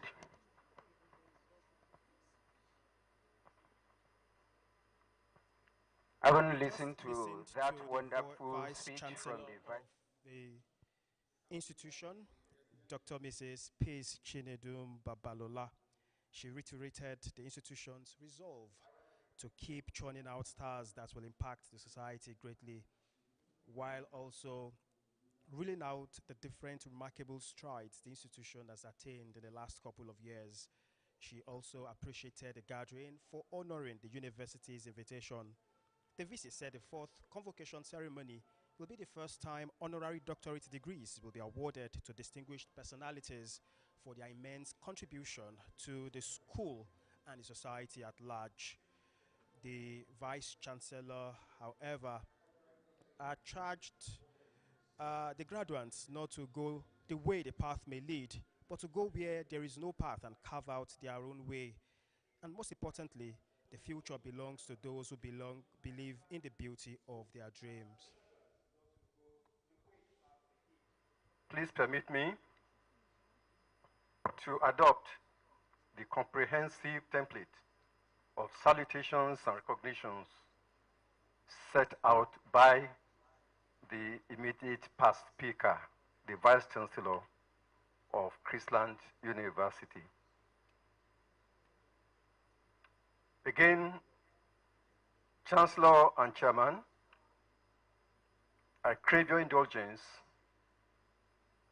to be given the permission to read my speech for one or two reasons. First, someone said If you want to hide something from Nigerians, write it in a book. And therefore, there's a danger that people might not read my speech, so I'll read it so they can follow me. The other reason is that by reading the text, I cannot be quoted out of context. And therefore, number 3, I will save your time, because my speech is as tall as I am.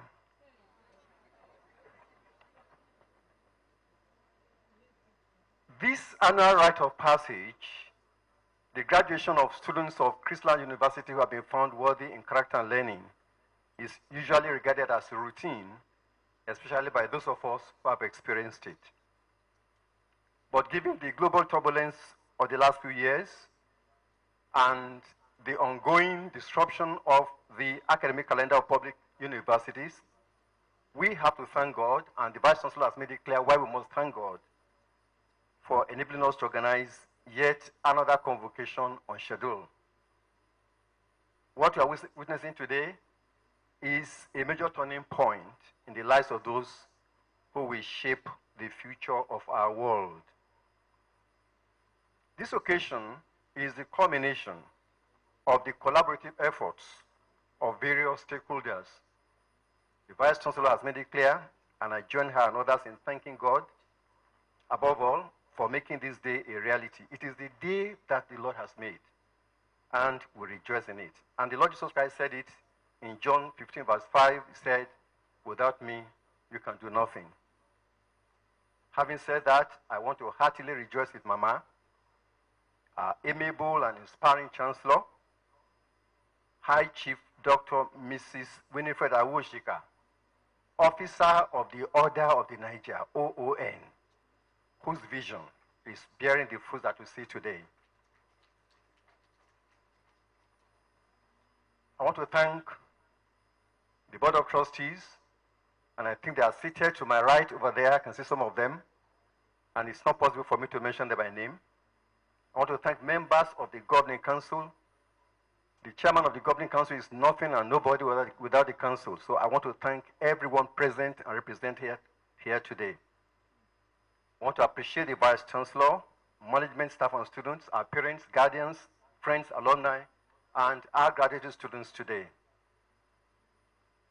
This event is the result of the individual and corporate contributions to the development of this university. I also want to crave your indulgence, our chairman and chancellor, to specially celebrate the honorary doctorate degree awardees of today, who are being recognized for their outstanding contributions to national development. That has been said.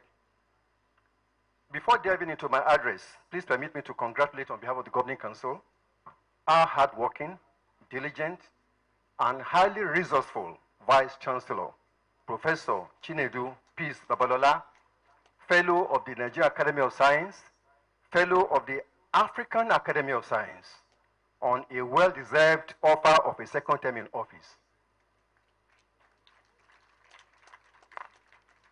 This is an acknowledgement of the giant strides made by this institution under her leadership, as well as a resounding vote of confidence in her ability to take the university to greater heights. I wish her and the university unprecedented success in her second term in office as Vice Chancellor. 3 years ago, in my maiden address to Convocation, I spoke on the difference that PPE makes. That was at the height of the COVID-19 pandemic. And for those who can recall, PPE stood for protective personal equipment. But then we spun it round. So PPE stood for the power of personal example. I charged our graduation students at the time to be worthy ambassadors of their alma mater, stressing the imperative of personal example in life and leadership. Last year, the address was entitled Remembered. We focused on each member, and we said there were things they had to remember. And that if they did that, they themselves would be remembered. And that underscored the need for teamwork, keeping alive the legacy of Chrisland University, and living to be remembered for good. The subject of this year's address, and normally I like to address our graduates, is posed as a question: anvil or hammer? This theme is derived from the experience of Germany after the First World War, 1914 to 1918. Nobody was born in this hall at the time. When the war ended, the victors went to a place called Versailles in France and signed an agreement. And one of the requirements was that the losers, particularly Germany, must pay what you call an indemnity. In other words, you will pay, you will reimburse those who defeated you for the losses that they sustained. And in the course of that, the economy of Germany was crippled. The currency became worthless. If you wanted to buy a box or bag of grocery, you went to the market with a bag of currency notes. There's a country in Central Africa where that is happening right now. The name of the country starts with Z, but I will not mention it. So the Germans were embittered by this state of affairs. And this was what led to that song. They sang a song, it said, "We will be the hammer and not the anvil." And that is the subject of my short exhortation to our students today. Of course, those of us who have studied history, we know that it was in such conditions, under such conditions, that the Nazis rose to power in Germany. But the point we want to draw from there, the lesson for us today, is that as our graduates go into the field, into the world of work, family, and daily challenges, they have to make a choice as to whether they wanted to be the anvil or the hammer. I grew up in a community that is well known to our chancellor, where at the time I grew up, there was a blacksmith shed almost directly in front of my father's house. So I'm familiar with blacksmiths. And that's why I'm taking us to this afternoon. The anvil is that heavy metal firmly positioned in a blacksmith's workshop on which molten metal is hammered into various shapes by a hammer. Using the anvil and hammer as metaphors, we can understand what the Greek Germans were saying. The anvil is stuck in one place. It has no choice and takes whatever is placed on it. It lies below.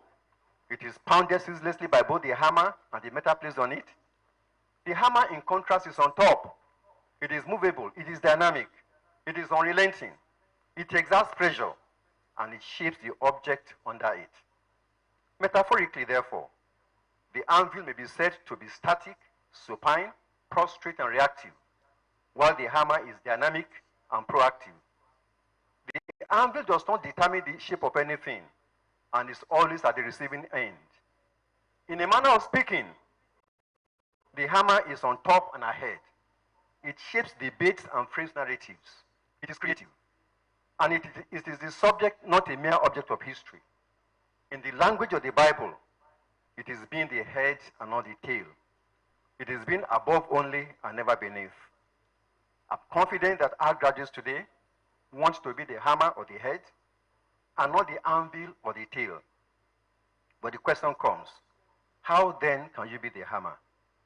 The answer is simple. Place yourself in the hands of the shaper of destinies, and that is God. It is the Lord that makes one the head or the hammer. Deuteronomy 28 in verse 13 says that. He is the potter and we are mere clay in his hands. Jeremiah chapter 18 in verse 6. If you allow him in your life, he will mold you into a vessel of honor. 2 Timothy chapter 2 in verse 20. He will not only make you the hammer, but deploy you to shape lives and situations that you encounter according to his divine will. Being the hammer is to excel in whatever field you might end up in. You might study something here and go to another field after graduation. It's all in order. Realizing that your academic and professional training here at Chrisland University is just a phase and a stepping stone in your self-development, work and life experiences as we journey to success and fulfillment in life. The speech is as short as the man.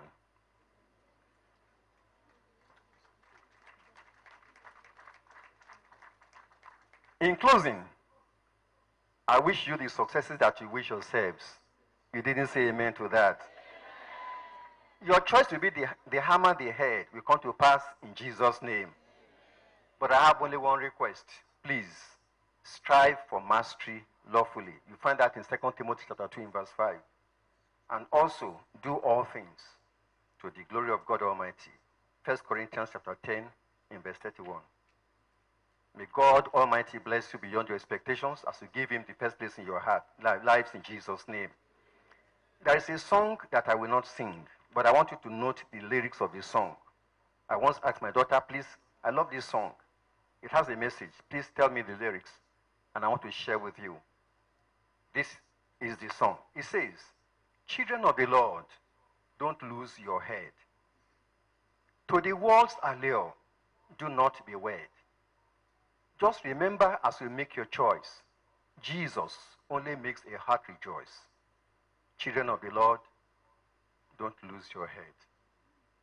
On this note, I wish our guests, our dear parents, our well-wishers, our graduates, and our alumni happy memories of this occasion and journey mercies as we go to various destinations. I thank you for your patience.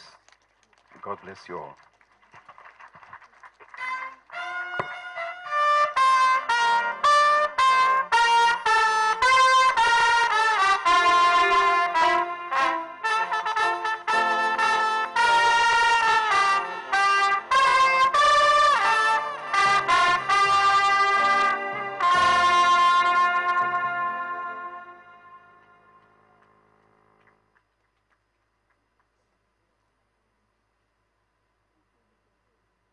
Madam Chancellor, Ma,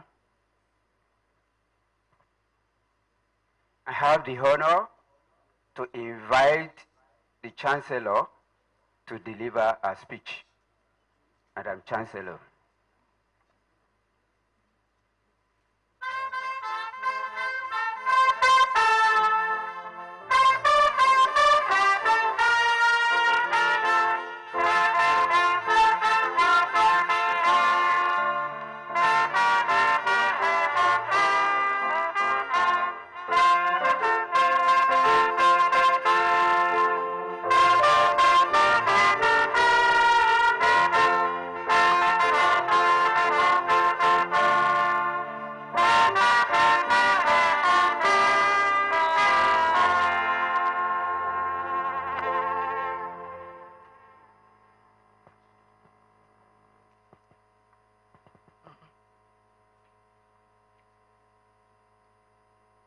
The day is fast spent,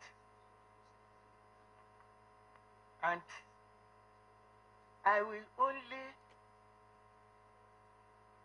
make a few remarks before my speech is read by my daughter.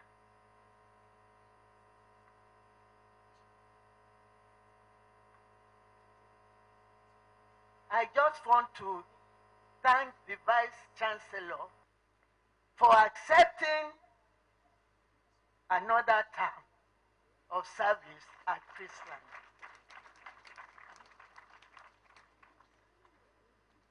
May God bless you. And all the good people here who are working with you to make Chrisland great. Kábíyèsí, the Alake of Egbaland. Your support has been very, very encouraging to us.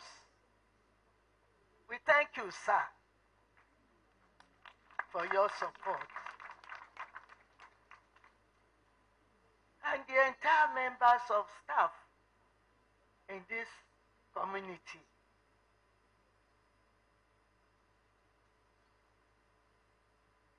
The board of trustees,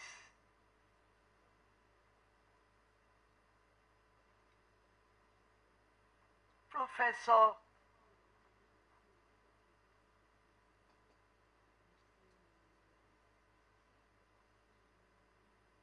the first name, Wale Omole is here.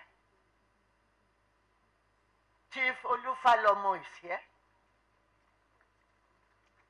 And are very dynamic members of the council. Professor Falai and other members are here. Yesterday, Baba,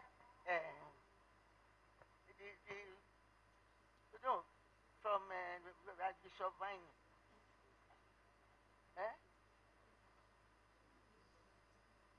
Baba, he came to pray for me in my office. Okunuga, thank you. He always drives himself. Mrs. Ogunseinde, people who are God-fearing, who are supporting us with prayers, I thank you all.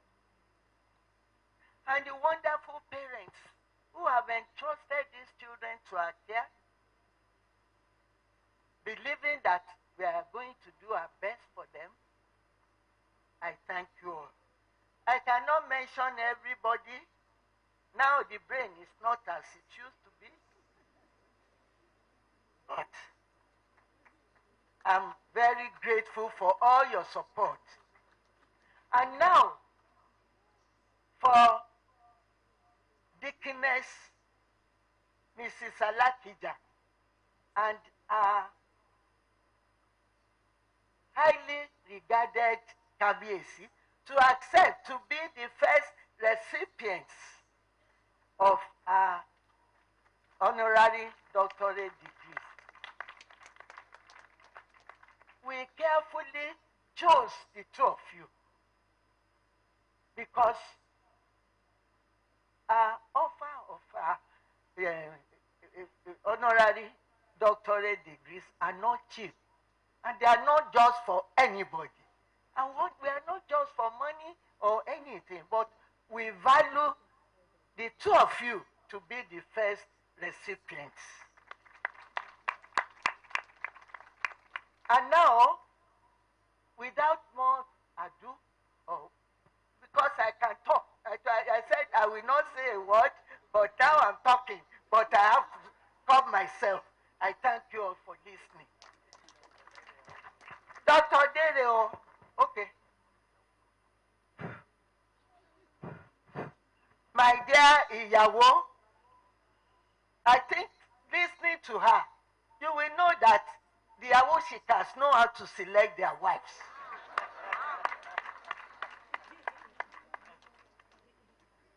They select the best. Are we not the best?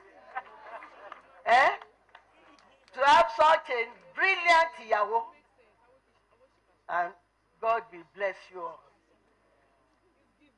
There are so many things I can observe and, but I know we all appreciate today and all that is happening. The Lori Kabiesi, thank you for coming. And my beloved wife of Baba Obasanjo, thank you very, very much. You are all leading the women, and we are pace setters. Thank you all. The governor's wife, yes, I think I've mentioned her. She always tells us she's here on her own because she's a woman of great power, profession. She's a doctor. And she and my daughter were classmates in the medical school. Mrs. Faseun.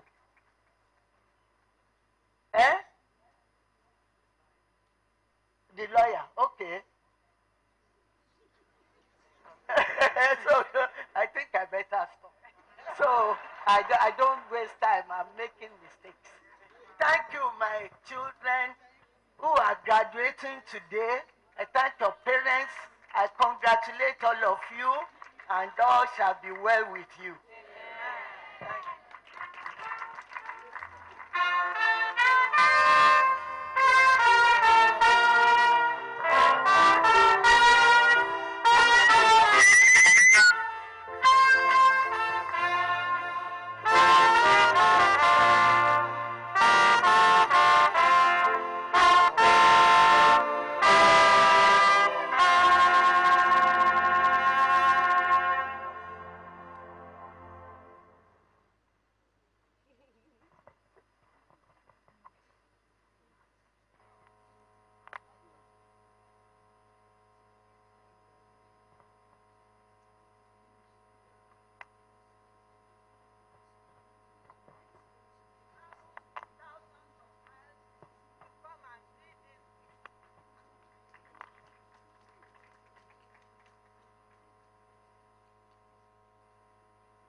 On behalf of the founder, Chancellor of Chrisland University, my mother, High Chief Dr. Mrs. Winifred Awoshika, OON, on the occasion of the fourth convocation ceremony of Chrisland University held on Tuesday, 8th of November 2022. I want to stand on all existing protocols, please, so that, I want to thank you all for being here present. We thank our KBAC. We cannot but thank our KBAC all the time. And Excellency, the Executive Governor of Ogun State, and his lovely wife, the First Lady of Ogun State. All protocols observed, please. It's an honor to have great men and women from various spheres of life gracing this occasion with your presence despite your tight schedules. We are grateful to the government and people of Ogun State for providing the university with an enabling environment. Today, Mama's joy knows no bound because the journey that began like a dream in 2015 has become a functional reality 7 years later. In one sense, this convocation is not only for the graduates who are transforming from studentship to citizenship. To Mama, today's convocation is a continued manifestation of a dream come true. And Mama is using this opportunity to thank all who have contributed in no small measure to this great transformation. The Chancellor is most grateful to all the members of the Board of Trustees. Thank you, sir. And Ma. Members of the Governing Council, under the leadership of the distinguished Professor Ayodeji Olukoju, FNAL, for his dynamic leadership. The Chancellor is also grateful to the entire university management team, staff, and students, ably led by the Vice Chancellor, Professor Chinedum Peace Babalola, FAS, for her resilience, dedication, hard work, and being an epitome of transformation, as we can all witness here today. Special appreciation also goes to our significant stakeholders, most importantly, our dear parents and guardians, for the trust you have in us and committing your children and wards to us. Your choice of Chrisland University is not a mistake because we are unique in various ways. We have been variously described as a model, a significant reference point, center of peace and tranquility, a citadel of quality education, and an institution reputed for entrepreneurship and producing the total man, among others. Evidently, under all these dynamic leaders and wonderful teams, the university obtained its full operating license, and full accreditation in all programs presented to the National Universities Commission accreditation, and recently transformed its Department of Nursing to faculty status with 150 student quotas. The university has commenced academic activities with the university, which commenced academic activities with 7 students, 2 colleges, and 9 academic programs, has grown to 26 programs, 4 colleges, and over 1,000 students, and still counting. They have been wonderful, and Mama salutes them all for a job well done.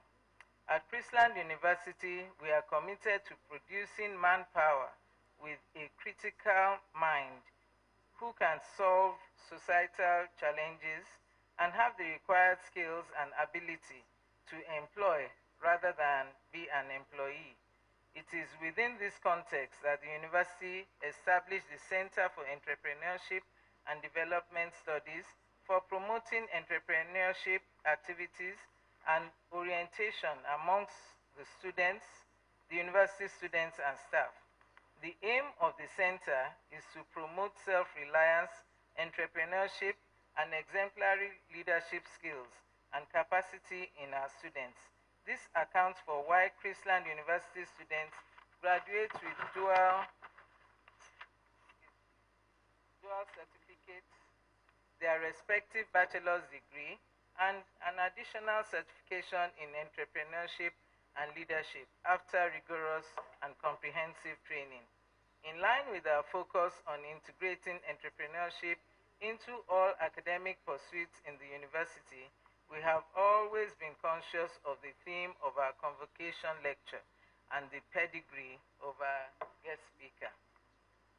It is in furtherance of this that our guest speaker of today, Dr. Mrs. Dere Josephine Awoshika, MFR, MNI, Fellow of the Pharmaceutical Society of Nigeria, was invited to do justice to the theme, the visible and invisible hands of development, interrogating the roles of tertiary institution and the financial sector in Nigeria. And we can see that she actually did an excellent job on that. It is my fervent belief that the graduates and indeed all of us in this assembly have gained tremendously from the wealth of her experience and how she elucidated each point. Mama thanks our guest lecturer most sincerely for her brilliant and quality delivery, which will linger in our memory for some time to come.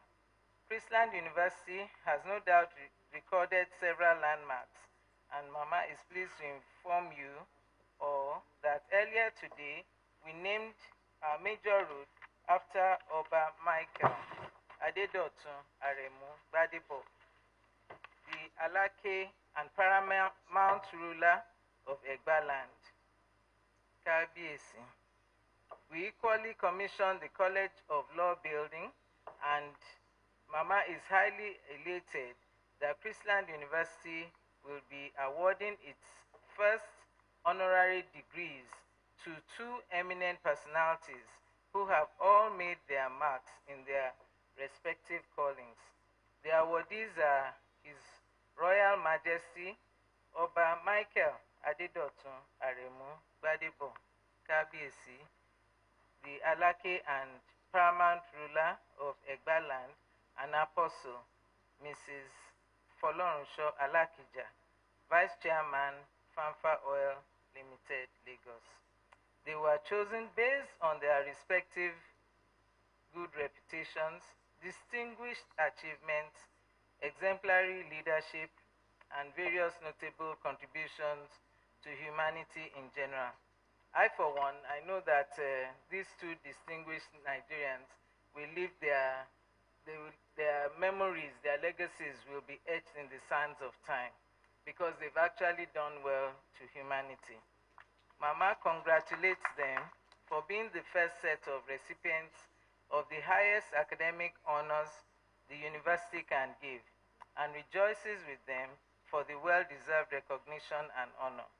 To all graduates, Mama is quite aware that a convocation of this nature is usually an occasion for reflection on the journey of four or more years, a journey of faith, a journey of learning, and Mama is quite sure that the time you all spent at the university must have made a great impact in you. As a university, it is always our goal to become one of the very best universities in Nigeria and globally. This we believe we will continue to achieve through you because all our previous graduates are reputed for learning, character, and discipline. It is on this note that we invite you all to be part of the change agents our society needs in this present situation. On our part, we will continue to recognize scholarly achievements in diverse ways, The university will continue to offer employment opportunities to any first-class graduate who decides to make a career at the university. The Chancellor is happy to inform you today that Mrs. Hannah Favor Upo has been employed as a graduate assistant under this policy. As the Chancellor, Mama is determined to continue to provide the required resources to support quality research, teaching, and development towards making Chrisland University a global brand. This has been a major motivation for us as reflected in our motto, Intellectual Radiance. Once again, the Chancellor congratulates the parents of these great achievers who had unrelenting faith in us to make their dreams a reality. Just as stated earlier, today's convocation is unique in diverse ways because we are all witnessing today in Chrisland what we are witnessing today is a consummation of a long-held vision of providing qualitative education at all levels to generations of Nigeria and the world at large. The journey started with the establishment of a preschool at Ladiko Oluwole Ikeja on the 3rd of October 1977. That's 45 years ago. The seed sown over four decades ago has continued to grow. It will be an underestimate to say that we have grown exponentially. Today, you will attest to the fact that the name Chrisland is synonymous with excellence. This has been our drive and watchword from inception. Indeed, the establishment of Chrisland University is the completion of the Chancellor's vision for a qualitative education at all levels for generations of Nigerians and the world at large. In conclusion, the Chancellor would like to congratulate the graduates once again and remind them not to forget their alma mater. They should help to build a legacy by plowing back into their university to make her dreams of becoming a global brand a reality. Mama wishes you well as you embark on the next phase of your journey in life. Officially, you are leaving today, but we will always remember your contributions to the growth and development of this citadel of learning. Please continue to shine as our stars, not only in the radiance of intellect, but in character, in line with the tradition of your now alma mater, Chrisland University. Just as the name of your set depicts, the eagle set, the Chancellor admonishes you to contribute, to continue to soar in all ramifications to the glory of God and benefit of mankind.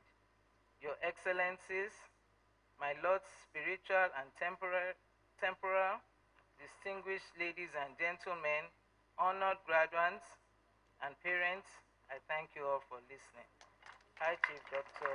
Mrs. Winifred Awoshika, OON.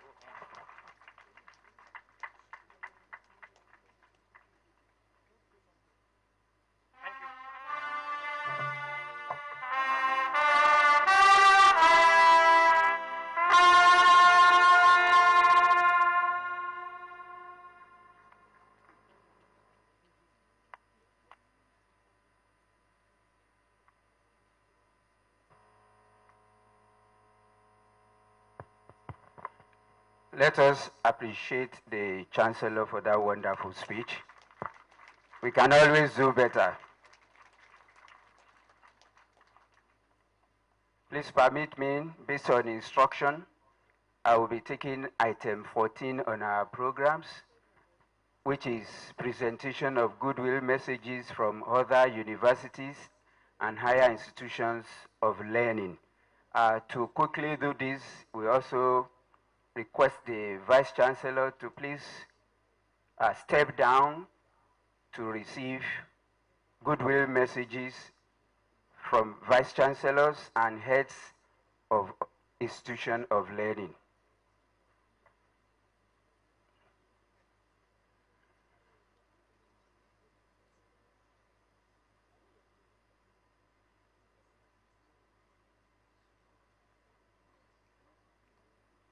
Anywhere.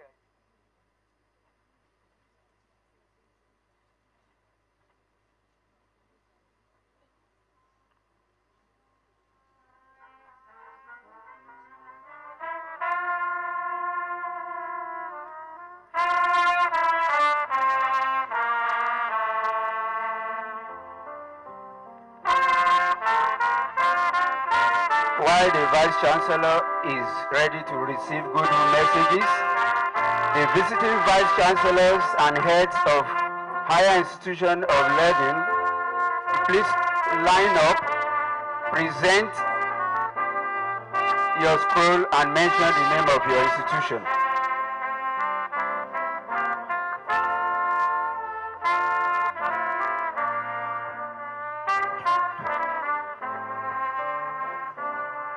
On behalf of Fountain University Osogbo, I, Professor Amiru Sunday, the Vice Chancellor, hereby congratulate the University, Chrisland University on this occasion. Congratulations once again. On behalf of Chrisland University, Abeokuta, I, Ibrahim Mila, present the vote to you. Thank you very much. On behalf of Covenant University, I, Professor Adeniji Antonia, present this to the Vice Chancellor. Congratulations to Chrisland University. God bless you, ma'am.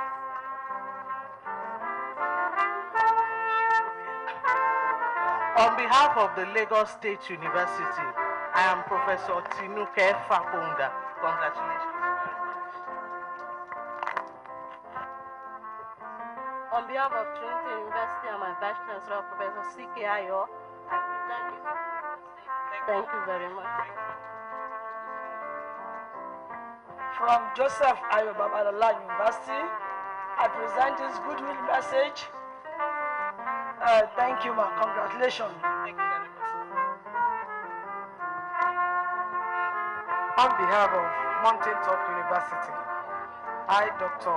Elena Kiade, on behalf of Professor Ayolabi, the Vice Chancellor, present this goodwill message. Congratulations. Thank you. On behalf of the Vice Chancellor, Leeds City University, I, Omolara Campbell, present the greetings from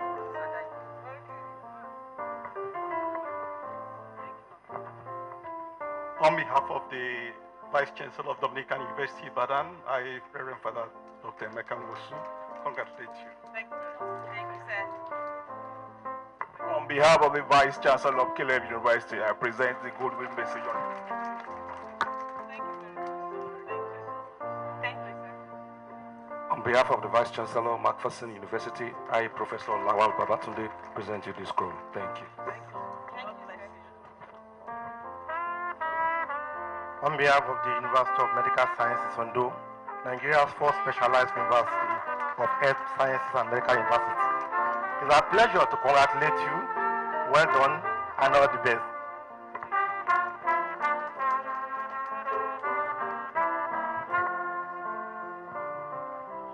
Earlier on, we have also received messages from those who could not come. We've received from Vice Chancellor Bells University, Vice Chancellor University of Uyo, Vice Chancellor Wesley University Ondo, and Vice Chancellor Afe Babalola University Ado-Ekiti. Also a center in UI, Imrat, the director sent goodwill messages. We move on to item 10, the business of the day. Conferment of first degrees.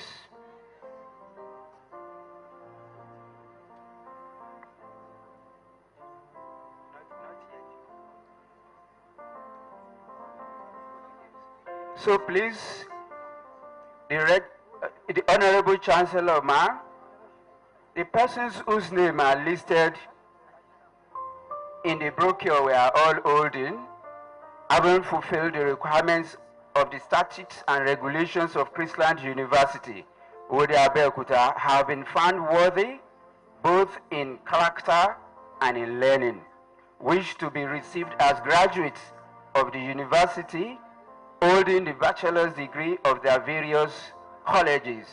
I now call upon the deans of colleges to present their graduates.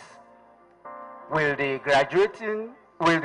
graduates in the College of Arts, Management, and Social Sciences please stand?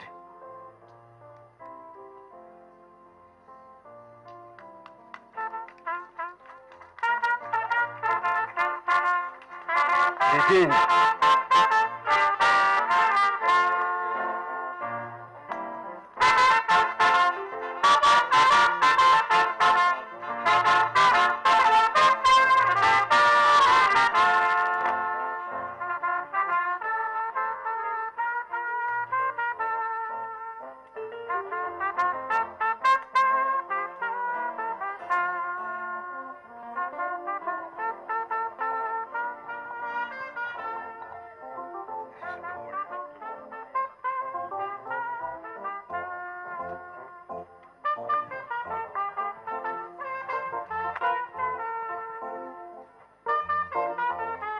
Madam Honorable Chancellor, in the name and by the authority of Senate, I have the honor to present to you the graduates standing and those absent for good cause, to whom I stand proxy, who have fulfilled the requirements of the university, completed the approved course of study, passed the prescribed examinations, and been found worthy both in character and learning, and whose names appear on this list to be awarded the degrees of Bachelor of Arts Science in Accounting, Business Administration, Criminology and Security Studies, Economics, English, Political Science, and Psychology of the College of Arts, Management, and Social Sciences of Chrisland University. As I read your names, can we file out to have a handshake with the Chancellor, the Pro-Chancellor, and the Vice-Chancellor? Thank you.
Hello?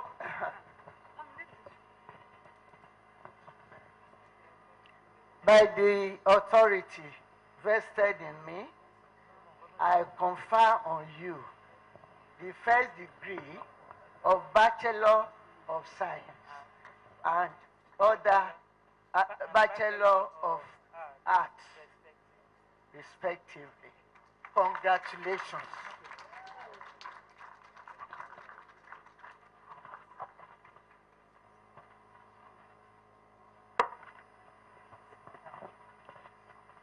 Accounting, first class, Ajeboye Goodness, Ifeoluwa. Owolu Jeremiah Ayomide. Second class upper, Agbo Miriam Njong. Fọláhàn Olúwatóbi Damilare. Kẹ́hìndé Bólúwatifẹ́ Stella. Onwuli Kosichukwu Daniel. Otuyelu Olamide Mojisola. Second class lower, Onye Jelem. Clinton Nnameka Olaiya Oluwatishe Joshua. Popola Sofiat Mojisola. Banking and Finance, third class. Ramoni Zainab Akorede. Business Administration,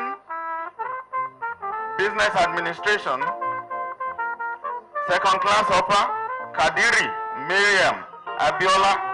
Oderinde Oluwapelumi Gbenga. Criminology and Security Studies, first class, Aiwuyuse Adesua Lydia. Second class upper, Asonibare Praise Ayodeji. Okawo Moturayo Busola Omede Caleb Ada. Second class lower, Johnson Adeshola Ayomide Economics. First class, Oviebo Oluwatomisin Osareti. Second class upper, Temola Finyifoluwa Mary Kanayo Nkechi Ono. Second class lower, Atukpo Christian Hilary. Olubanjo Oluwabori Emmanuel. English, first class, Olori Omotola Rachel. International Relations, second class upper, Johnson Olamipo Finyifoluwa. Obishesan Ayomide Samuel. Okoro Chidera Deborah. Ume Ezioke Chidima Stephanie. Second class lower, Abasa Akosiwa Joyce. Rismond Liton Oludipo Samuel. Mass Communication, first class, Olawumi Moyosore Joy. Second class upper, Efanga David Savior. Tawo Joy Burong. Aru Silka Vanessa Ijoma Roberts Anita Chiamaka. Second class lower, Solabi Olumide Soyinka. Psychology, second class upper, Okeowo Precious Fisayo. Second class lower, Adeduro Oluwatobi Esther. Ikobi Nneka Agnes.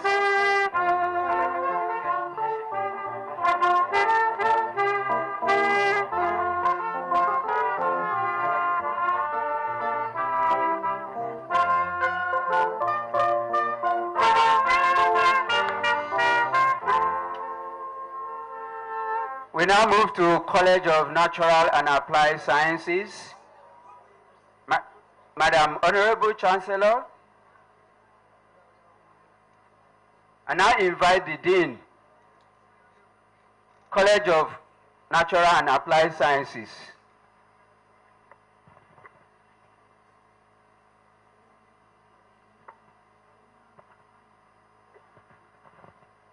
Madam Honorable Chancellor,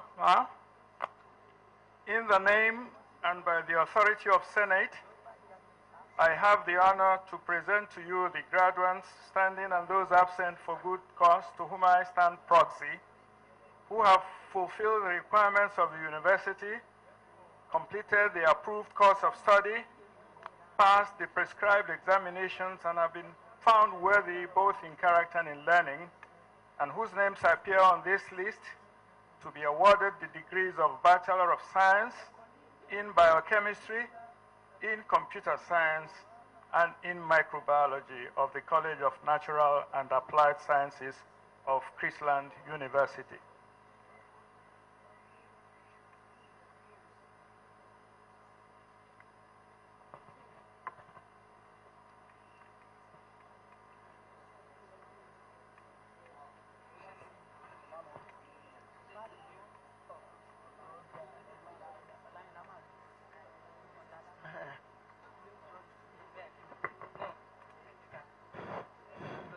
By the authority vested in me,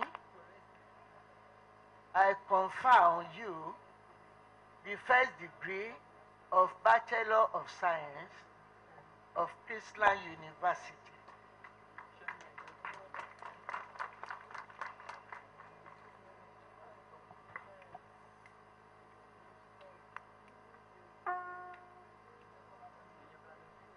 Please, will the graduates in the College of Natural and Applied Sciences file out one after the other? Biochemistry Department. First class, Adeniji Favor Aderinshola. Number 2, Afolabi Toluwalashe Adenike. Second class upper, Ezekwem Chukunedum Felix.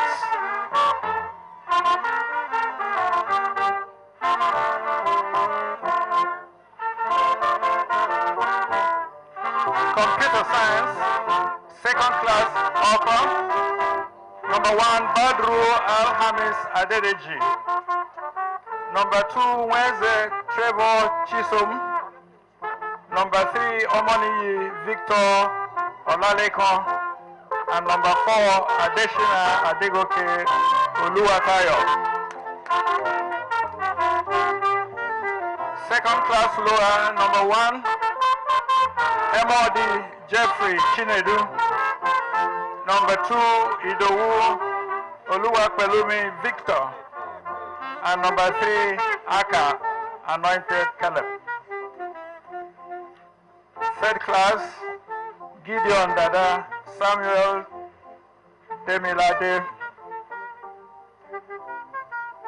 Then microbiology, first class honors, number 1, Oladoshu Ifoluwa Moturayo. And finally, second class upper, Babatunde Elizabeth Mauyo. Thank you, Madam Vice Chancellor. Madam Chancellor.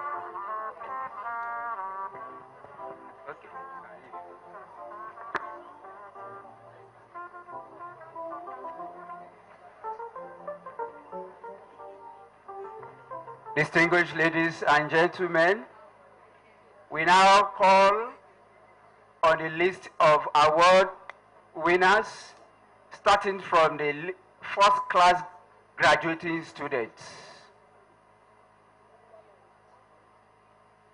Ajebo, Goodness Ifeoluwa, accounting, first class, 4.68. Owolu Jeremiah. Owolu Jeremiah Ayomide, accounting. Adeniji Favor Aderinshola. Afolabi Toluwalashe Adenike. Ayuwuise Adesua Lydia. Ajebo Oluwatomisi Otareti. Olori Omotola Rachel. Olawumi Oyosore Joy. Oladoshu Ifeoluwa Moturayo.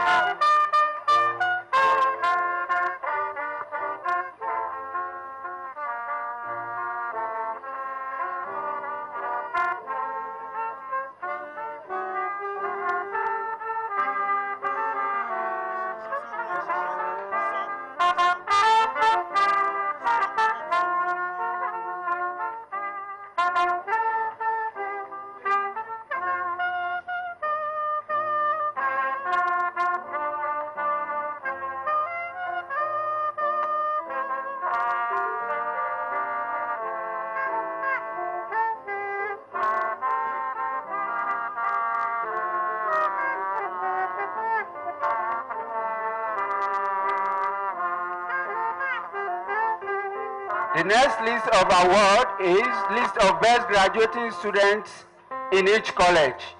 Olori Omotola Rachel. College of Arts, Management and Social Sciences. And Afolabi Toluwalashe Adenike, College of Natural and Applied Sciences.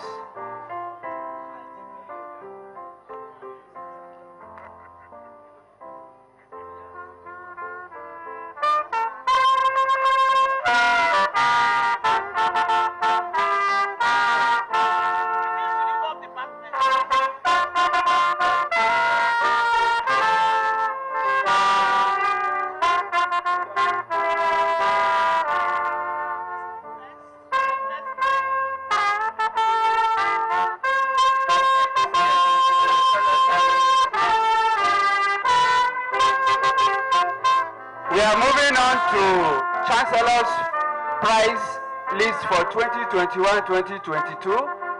Best overall graduating student, Afolabi Toluwalashe Adenike.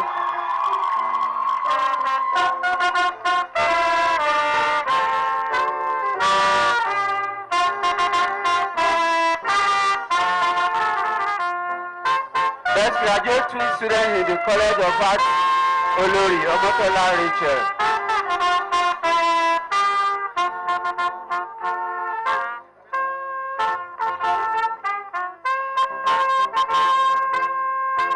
We move to the item C of the award, and that is Venerable Colleagues and Professor Chinedum Babalola's Innovative Chrisland Prizes. And this goes to Best Innovative Project, Omoniyi Victor Olalekan.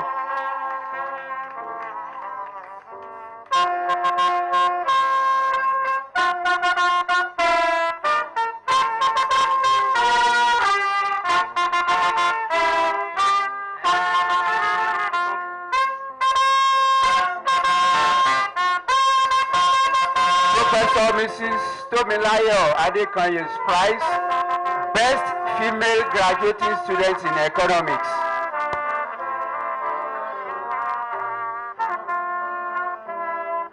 Ajebo Oluwatomisin Osareti. Mrs. Akeredolu's prize to the Best Female Graduating Student in Accounting, Ajebo Goodness Ifeoluwa. Mrs. Caroline Ebon Akindeko's prize, Best Student in Psychology, Okewo Precious Fisayo.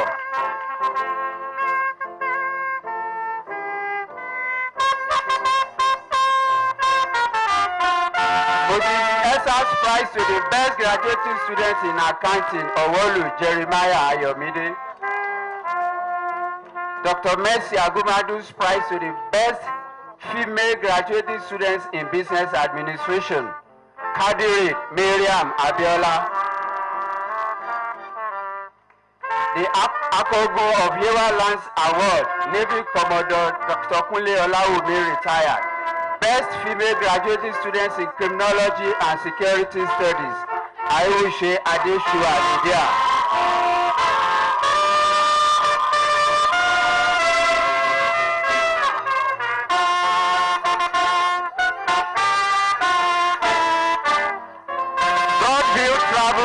Tours Award to the Best Overall Graduating Student, Afolabi Toluwalashe Adenike. Samuel Omotosho's prize to the Best Graduating Student in Computer Science, Omoniyi Victor Olalekan. Mrs. Miriam Adejowo Owolabi's prize for outstanding academic performance and leadership role in demonstrating Christian values and services. Class of 2021, Owolu Jeremiah Ayomide. Recognition awards for sports, Ajebo Oluwatomisin Osareti. Excellence performance as student sports representative. Omede Caleb Ada, Criminology, Captain of the football team. Obisheson of Ayomide Samuel, International Relations, excellent coordination of activities at the university gym.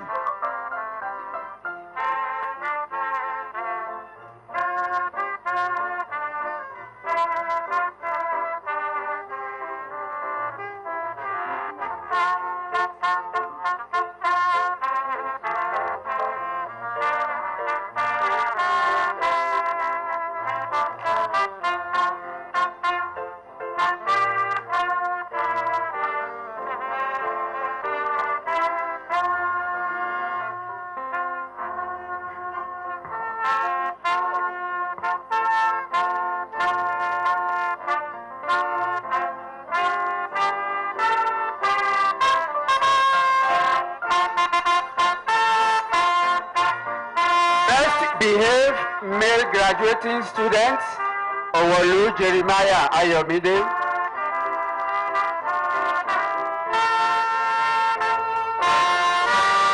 Best behaved female graduating student, Johnson Adeshola Ayomide.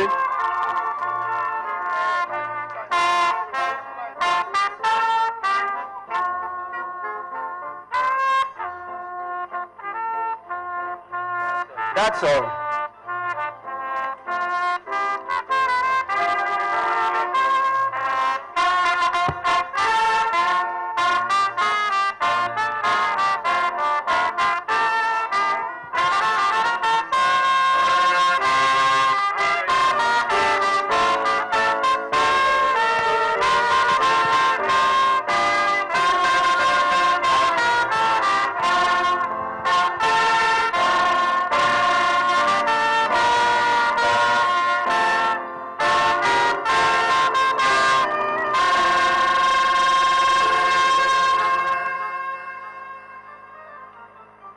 We'll be moving to item 12 now, and that is the conferment of honorary degrees.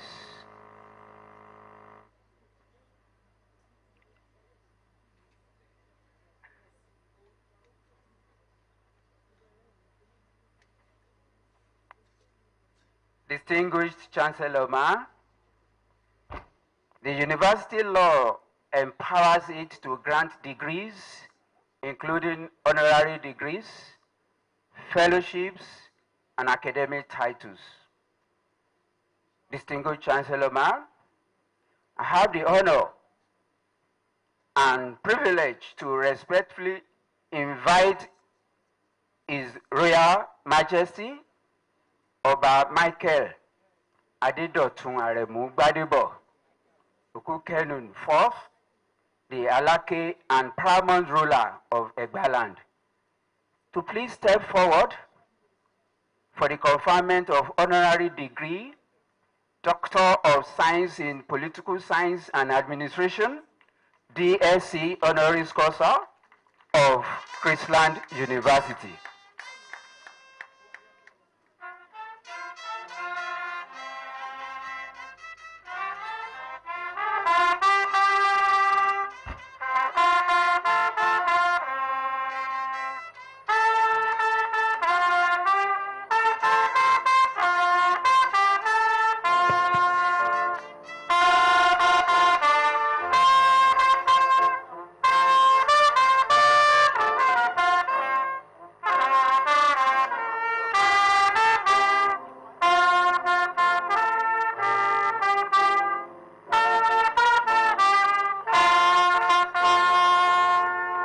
The honor to call upon the university orator to present the citation of the honorary graduate. The orator. Thank you very much. What a great day, and what a great day indeed to keep, who am I, to keep His Royal Majesty Oba Adedotun Aremu Gbadebo, CFR, standing. It is not my fault, it is the fault of protocol. The Chancellor, Ma, I seek your permission to read the citation on Oba Adedotun Aremu Gbadebo, CFR. Can I go ahead, Ma? Thank you. Oba Michael Adedotun Gbadebo was born in Abeokuta on 14 September 1943 as a grandchild of the 6th Alake of Egbaland and great-grandchild of the first Alake to reign in Abeokuta after it was founded in 1840. He attended the famous Baptist Boys High School, Abeokuta, where he saw the life of His Excellency Chief Olusegun Aremu Okikiola Obasanjo, who was just about to leave. By the way, Chief Obasanjo, this is my making, is the Ebora of Owu, and Lugboa, the second Ambaba of Africa. He later Kabiyesi later attended Ibadan Grammar School for higher school and the University of Ibadan. After graduation,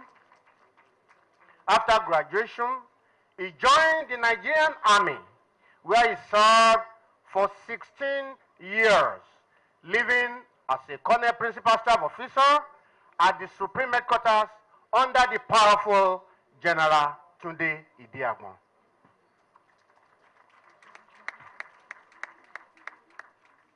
He was decorated with the National Service Medal, NSM, Defense Service Medal, DSM, and of course, Forces Service Star, FSS, among others.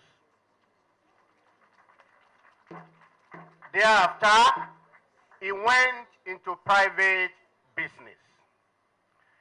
In the 20th year of business life, he was elected the 10th Alake in Abeokuta, but chronologically, the 30th on 4th August 2005.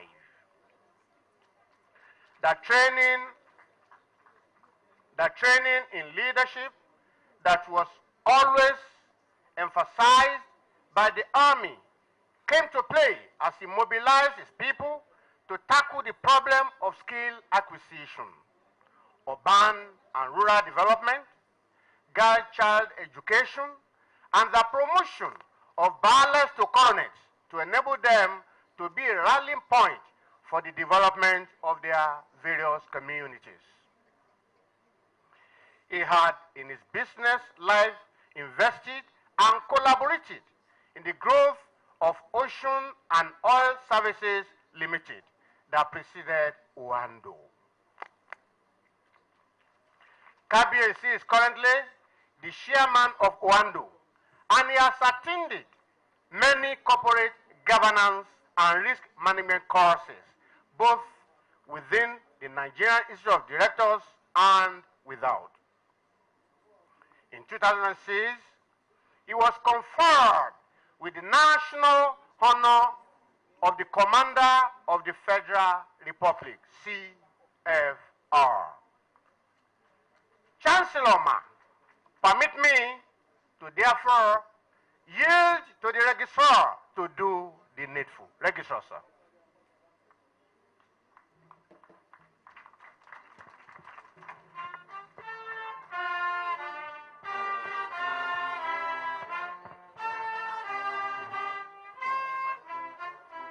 I will please request the Pro-Chancellor and the Vice-Chancellor to please step down.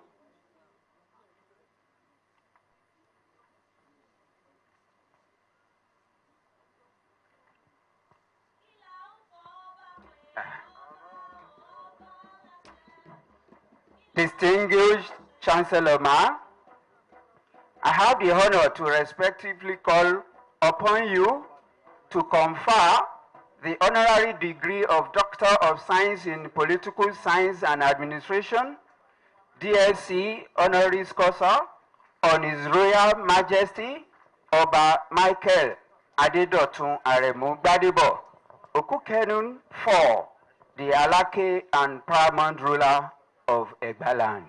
Madam Chancellor. By the authority vested on me as the Chancellor, and in accordance with the provision of the university law, I confer on you, Kabiyesi, the degree of Doctor of Science in Political Science and Administration, honoris causa, of Chrisland University, with the rights and all the privileges attached therein, honoris causa. The Chancellor will now be assisted by the Pro-Chancellor, the Vice-Chancellor, and the Registrar to robe the awardee.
Let us congratulate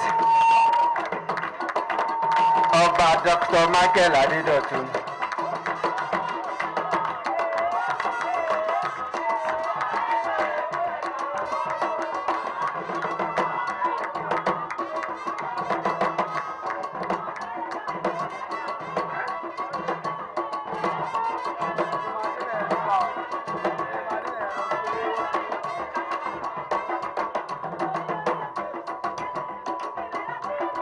The Chancellor will now present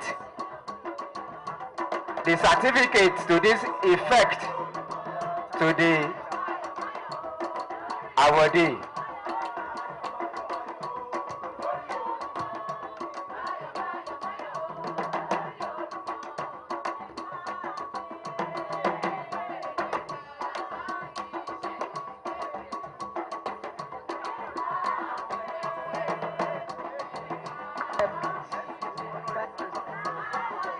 I will respect you a lot. Thank you.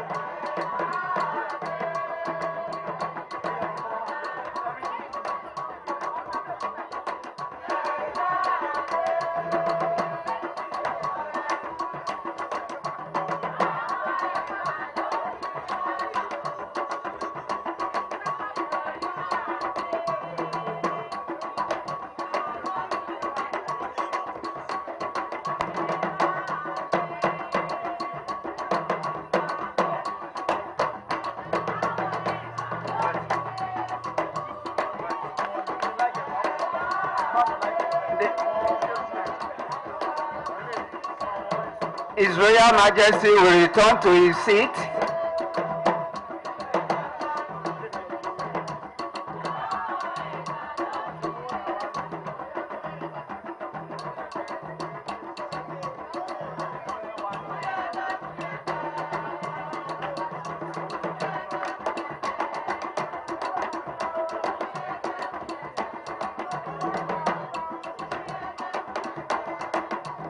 Distinguished Chancellor Ma,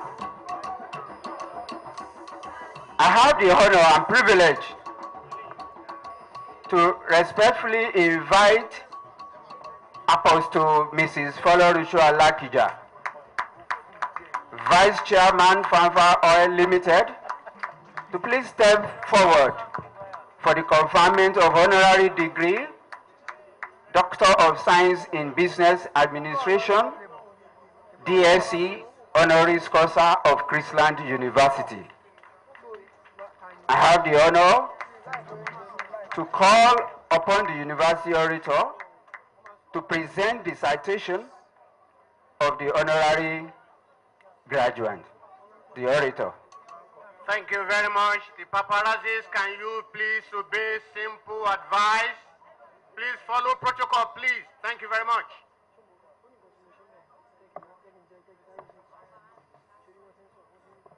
Gentlemen of the press, much as we want to appreciate your presence, please, let's be orderly.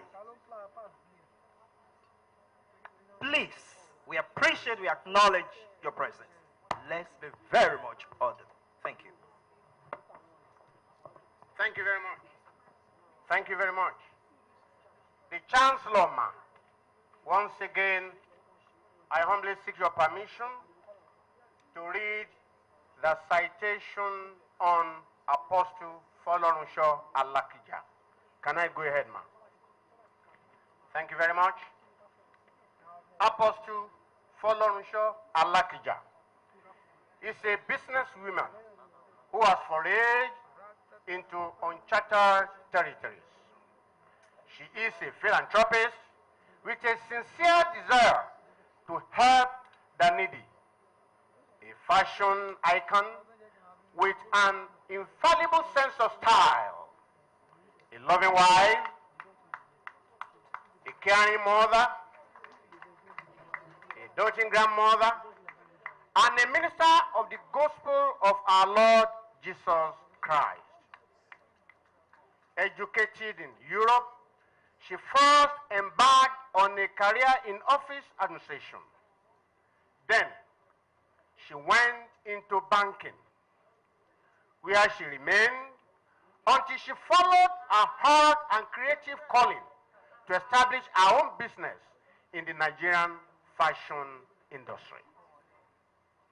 She is the vice chairman of Fanfa Oil Limited, her family's oil exploration and production business, seen through strategic planning and day-to-day administration. In addition to this, she is the vice chairman of Dayspring Property Development Company Limited, a real estate company with investment in different parts of the world, and vice chairman of Digital Reality Print Limited, which specializes in highly technical digital large format printing, with a sincere desire to give to those in need. Her philanthropic endeavors, such as Rose of Sharon's Foundation, continues to influence her native land positively by empowering widows, their families, as well as orphans to be successful through educational programs and scholarships to university level.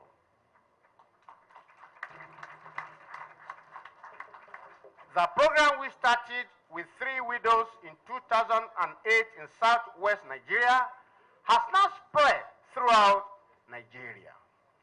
In addition to the foundation, she also does personal philanthropic works to the less privileged. In her bid to empower women from all walks of life, she founded Flourish Africa, a platform conceived to create a community of like-minded women who share their individual experiences, encourage one another to achieve their potentials, and provide grants for female entrepreneurs to succeed.